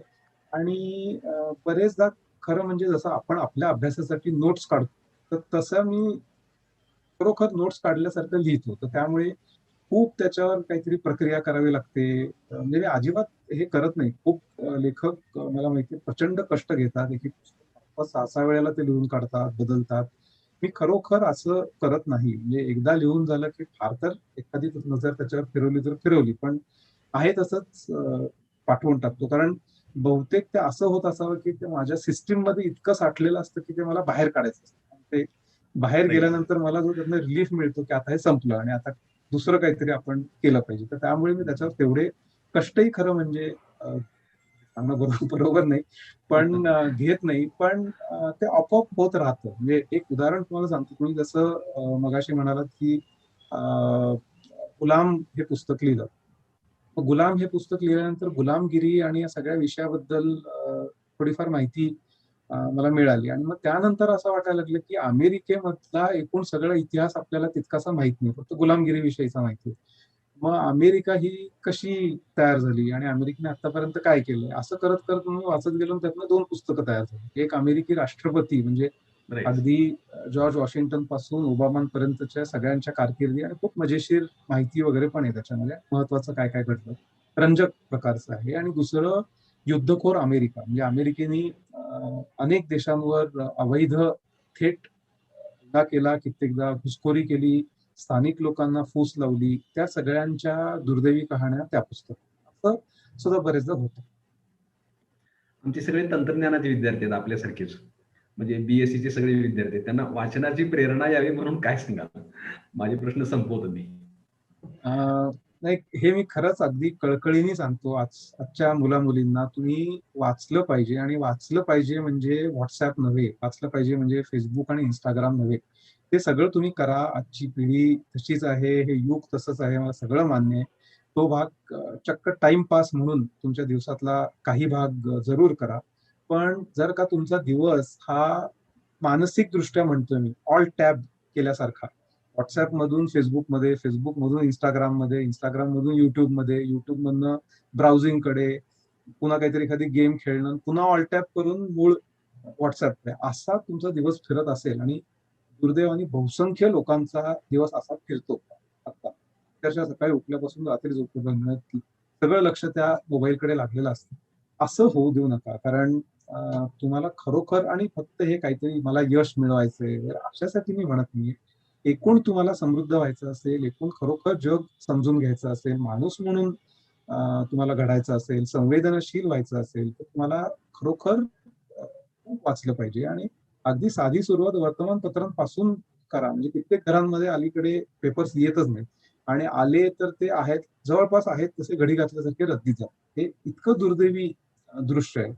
इथपासून सुरुवात करा आणि आपोआप एकदा तुम्ही सातत्याने वाचायला लागलात की तोल निर्माण होईल. आता उदाहरणार्थ सध्या विषय निघाला म्हणून सांगतो, आपलं खरं खूपच लांबलंय, पण उदाहरणार्थ पॅलेस्टाईन मध्ये काय चालू आहे याच्याविषयी पटकन कुठेतरी व्हॉट्सअपवर किंवा फेसबुकवर एखादी कोणाची तरी भडक प्रतिक्रिया वाचून ती फॉरवर्ड करणं किंवा व्हॉट्सअपवर फॉरवर्ड करणं हे खूप सोपं आहे. पण मुळापासून तो प्रश्न समजून घेणं आणि मग त्याच्यावर आपलं मत व्यक्त करणं हे खूप अवघड आहे. आणि ते करण्याची क्षमता आपल्यामध्ये जर का तुम्ही आणू शकला तर मग कुठल्याही विषयाच्या मुळाशी जायची तुमची तयारी वापर. थँक्यू. नेक्स्ट. नक्कीच सर. वाचाल तर वाचाल हाच मेसेज खरं तर आपण अवलंबला पाहिजे. आता आपण समारोपाकडे येतोय. तत्पूर्वी मी गोडसे सरांना विनंती करेन की शेवटचा काही मेसेज जो विद्यार्थ्यांना तुम्ही देऊ इच्छिता, आणि नंतर मग काहते सर तुम्ही पण एक शॉर्ट मध्ये काय मेसेज देऊ इच्छिता मुलांना. आय थिंक द मेसेज माझा हाच राहील की मी I agree to this reading part, and I also invest a lot of my time to read all the thing happening in the world, and also very serious kind of reading, and at the same time some of the easy reading as well. But हे फार महत्वाचं आहे, कारण जग जवळ आहे, right. जग जवळ आल्यामुळं जगामधल्या जग तुम्हाला संधी देते. आता कसं नाही की सातारा किंवा पुणे किंवा महाराष्ट्र किंवा फक्त भारताचा विषय नाही. हा संधी ऑपॉर्च्युनिटी ज्या अवेलेबल आहेत त्या तुमच्या जागतिक पातळीच्या संधी आहेत बेसिकली, राईट. आणि त्यासाठी जग जर जवळ येत असेल तर तुम्ही त्याच्यापासून अनिभिज्ञ असाल बेसिकली, तर कदाचित जग पुढे जाईल आणि तुम्ही तिथं राहाल. मैलाचा दगड तुम्ही ठरवून राहाल बेसिकली. आणि तसं न राहण्यासाठी प्रयत्नपूर्वक राहिलं पाहिजे आणि एफर्टफुल राहिलं पाहिजे बेसिकली. आणि स्वतःची थिंकिंग कॅपेबिलिटी जी आहे ती त्याच्यासाठी प्रयत्न केले गेले पाहिजेत. आणि ती शिकणं, असं म्हणतात की आजकाल जर शिकायचं असेल तर काय शिकायचं असेल तर विचार करायला शिकलं पाहिजे तुम्ही basically. that is the real learning basically. How to think is the best learning that you will be giving to yourself basically. आणि मग त्याच्यात ऑपॉर्च्युनिटी फॉर एंटरप्रेन्योरशिप ही आहे. आता कुठल्याही स्टेजला तुम्ही करू शकता. लॅटर स्टेजला करणं इझी सोपं काम आहे, सर्व्हिस मध्ये करणं पण सोपं काम आहे, पण प्रोडक्ट मध्ये खूप मोठ्या ऑपॉर्च्युनिटी अवेलेबल आहेत. आणि तुम्ही प्रॉब्लेम सॉल्व्ह करत असाल किंवा नवीन आयडिया आणत असाल आणि ती जर तुम्ही व्यवस्थित पोझिशन करू शकला तर फार मोठी ग्रोथ तुम्हाला स्वतःला होईल. पण महत्वाचं कसं आहे की एंटरप्रेन्योरशिप ही स्वतःची ग्रोथ नसते बेसिकली. एंटरप्रेन्योरशिप ही सोसायटी पण घडवत असते बेसिकली, आर्थिकदृष्ट्या, सामाजिकदृष्ट्या ऍज वेल ऍक्च्युली. तर त्या सगळ्यासाठीची एक पूरक अशी व्यवस्था इंडिया कंट्रीमध्ये व्हायला लागली, तुमच्या आसपास व्हायला लागलेली आहे. तुम्ही स्वतः ऍज अ सायन्स कॉलेज तुम्ही ते निर्माण करून देताय बेसिकली इन्क्युबेशन सेंटरच्या माध्यमातून बेसिकली. आणि ह्याचा पुरेपूर वापर करून घेणं, त्याचा उपयोग करून घेणं आणि त्या अनुषंगानं स्वतःचा एक बेनिफिट, स्वतःची entrepreneurship and more importantly society आणि ह्या भागासाठी किंवा जगासाठी काहीतरी करणं, ह्या सगळ्यासाठीच्या व्यवस्था आहेत. आणि मला एक अपील करावं वाटतं की हे पॉसिबल आहे, हे शक्य आहे, आणि हे तुमच्यातला प्रत्येक जण हे करू शकतो. जे काही मुलं त्याच्यामध्ये जॉईन झालेली आहेत ते प्रत्येक जण हे करू शकतो.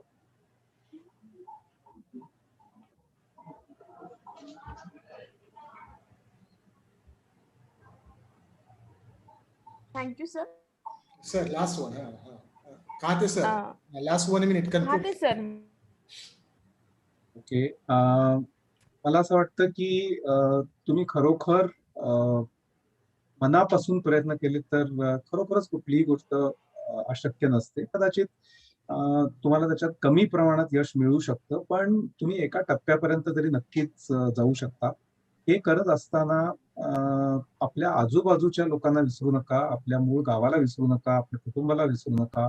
माणूस म्हणून मोठे व्हा. नुसतंच पैसा कमवणं हे आपल्या आयुष्यातलं ध्येय कधीही असता कामा नये. जर का तुम्ही खरोखर शिकलात, चांगलं काम केलं, पैसे आपोआप तुमच्या मागे येतील. तुम्हाला पैशांमागे धावावं लागणार नाही. हे असंख्य लोकांच्या उदाहरणावरनं मी ज्यांना बघितलं त्यांच्यावरून मी सांगू शकतो. आणि ती माणसं खरोखर माणूस म्हणून त्यांनी काहीतरी घडवलेलं आहे, त्यांनी काहीतरी केलेलं आहे. बोरसे सर म्हणाले तसं समाजासाठी काहीतरी केलेलं आहे. तर त्याच्यामुळे आपला स्वार्थ प्रत्येकाचा असतोच आणि तो असलाही पाहिजे काही प्रमाणात. पण तो जपत असताना एकूण सगळं आजूबाजूला काय चाललेलं आहे हे नीट समजून घ्या. कुठल्याही भूलथापांना बळी पडू नका. तुम्ही स्वतः विचार करायला शिका आणि स्वतः विचार करायला शिकायचा असेल तर तुम्हाला स्वतंत्र मत तुमचं बनवता आलं पाहिजे. त्यामुळे हे सगळी तंत्रज्ञानं जी आहेत, मगाशी मी सांगितलं, ही तंत्रज्ञानं अशा प्रकारे बनवलेली आहेत की तुम्ही त्याचा वापर सातत्याने केला पाहिजे. तुम्ही त्याला ऍडिक्ट झाला पाहिजे, अशी त्यांची रचना असते. लक्षात घ्या. म्हणजे व्हॉट्सअप बघितल्याशिवाय चैन पडत नाही. कशामुळे होतं? तर अक्षरशः ज्या प्रकारे दारूचं व्यसन असलेल्या माणसाला दर थोड्या वेळाने किंवा काही तासांनी दारू प्यायल्याशिवाय चैन पडत नाही. त्याच्यासाठी त्याच्या मेंदूमध्ये ज्या संवेदना निर्माण होतात, त्याच संवेदना तुम्ही व्हॉट्सअप पासून किंवा गेम पासून किंवा या सगळ्यापासून काही काळ लांब राहिल्यानंतर निर्माण होतात. आणि त्यामुळे या सगळ्यापासून आपण कसं वाचायचं त्याची काळजी घ्या, विचार करा आणि नक्कीच नक्कीच सर. विद्यार्थी यातून खरंच अनमोल असं त्यांना एक मार्गदर्शन आता तुम्ही त्यांना केलेलं आहे. मला वाटतं आता आपण समारोपाकडे आलेलो आहोत आणि या प्रसंगी आजच्या पॅनल डिस्कशनच्या वेळी उपस्थित असणारे माननीय विनायक गोडसे सर, दुसरे पॅनलिस्ट आपले अतुल कहाते सर, कॉलेजचे प्रिन्सिपल माननीय principal doctor BT Jadhav sir, innovation सेलचे कोऑर्डिनेटर माननीय वाघ सर, सर्व प्राध्यापक आणि विद्यार्थी मित्र हो, आज opportunities in entrepreneurship opportunities in IT या विषयावरती हे दोघेही मान्यवर आपणास समवेत चर्चा किंवा मार्गदर्शन आपणास करत होते इतका वेळ की त्यांनी या सुरुवातीला गोडसे सरांनी की थिंक अबाउट युअर आयडिया आणि स्वतःची आयडिया एक्झिक्यूट कशी करायची हे सुरुवातीला त्यांनी आपल्या मार्गदर्शनामध्ये सांगितलं. तसेच ज्या नवीन नवीन टेक्नॉलॉजीज येऊ घातलेल्या आहेत जसं की AI आहे,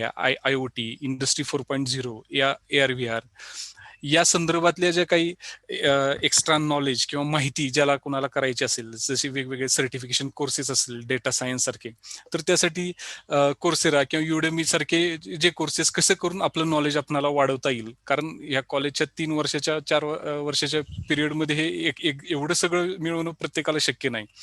तसंच इनोव्हेशन आणि आपलं स्वतः तयार करणं आणि ते ग्लोबल मार्केटला घेऊन जाणं यासाठी प्रश्न सोडवले पाहिजेत. आपण प्रश्न सोडवतो पण हुडकत नाही. हे अतिशय गोडसे सरांनी या वाक्यातूनच सर्व सांगितलं की आपण प्रश्न सोडवतो पण प्रश्न हुडकायला जात नाही. तसंच अतुल कहाते सरांनी सुद्धा आपल्याला गरजा कशा शोधायच्या, वाचन किंवा डायव्हर्स टॉपिक वरती वाचन का गरजेचं आहे आणि हे सर्व करत असताना या वेगवेगळ्या टर्म्सला न घाबरता आपली विषय शिकण्याची गरज त्यांनी आता आपल्या संदर्भात आपल्या या वेळी बोलताना मांडलेली आहे. तसंच सर्वात महत्वाची गोष्ट ज्यावेळी आपण एखादी स्टार्टअपसाठी जात असतो त्यावेळी कॉपी पेस्ट करणे, हे की कॉपी करू नका आणि स्वतःची एक स्क्रॅच पासून आयडिया इलॅबोरेट किंवा डेव्हलप करण्याचा प्रयत्न करा.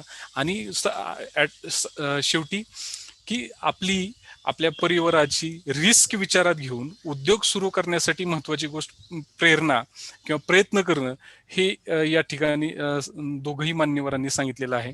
आणि महाविद्यालयातर्फे मी विनायक गोडसे सर आणि अतुल कहाते सर या दोघांचाही शतशः आभारी आहे की त्यांनी आमचं निमंत्रणाला मान देऊन आज आपणास उपस्थित राहिले आणि आम्हाला सर्वांना मार्गदर्शन केलं. त्याबद्दल पुनश्च एकदा खूप खूप खूप आभार. धन्यवाद सर. तसेच मी महाविद्यालयाचे प्राचार्य माननीय डॉक्टर BT जाधव सर यांचे देखील मी आभार व्यक्त करतो की त्यांनी हा एक प्लॅटफॉर्म आम्हाला उपलब्ध करून दिला की जेणेकरून आमचे सर्व विद्यार्थी किंवा काही शिक्षक यामध्ये सहभागी होतील आणि त्यांचे जे काही मनामध्ये असणारे आयडिया आहेत त्या आयडियांना अपस्केल कसं करता येईल यासाठी ते प्रयत्न करतील. तसेच या प्रसंगी जे प्राध्यापक उपस्थित राहिले, सर्व सेलचे कोऑर्डिनेटर्स, सर्व प्राध्यापक, विद्यार्थी या सर्वांचे मी आभार मानतो. टेक्निकल कम्युनिटी OIT मधून डोके सर यांचेही आभार. आणि आजचं हे पॅनल डिस्कशन इथेच थांबलं असं मी जाहीर करून आजचा सेशन संपला असं नमूद करतो. धन्यवाद. सर्वांचे पुन्हा आभार. नमस्ते कहाते सर आणि गोडसे सर. नमस्ते.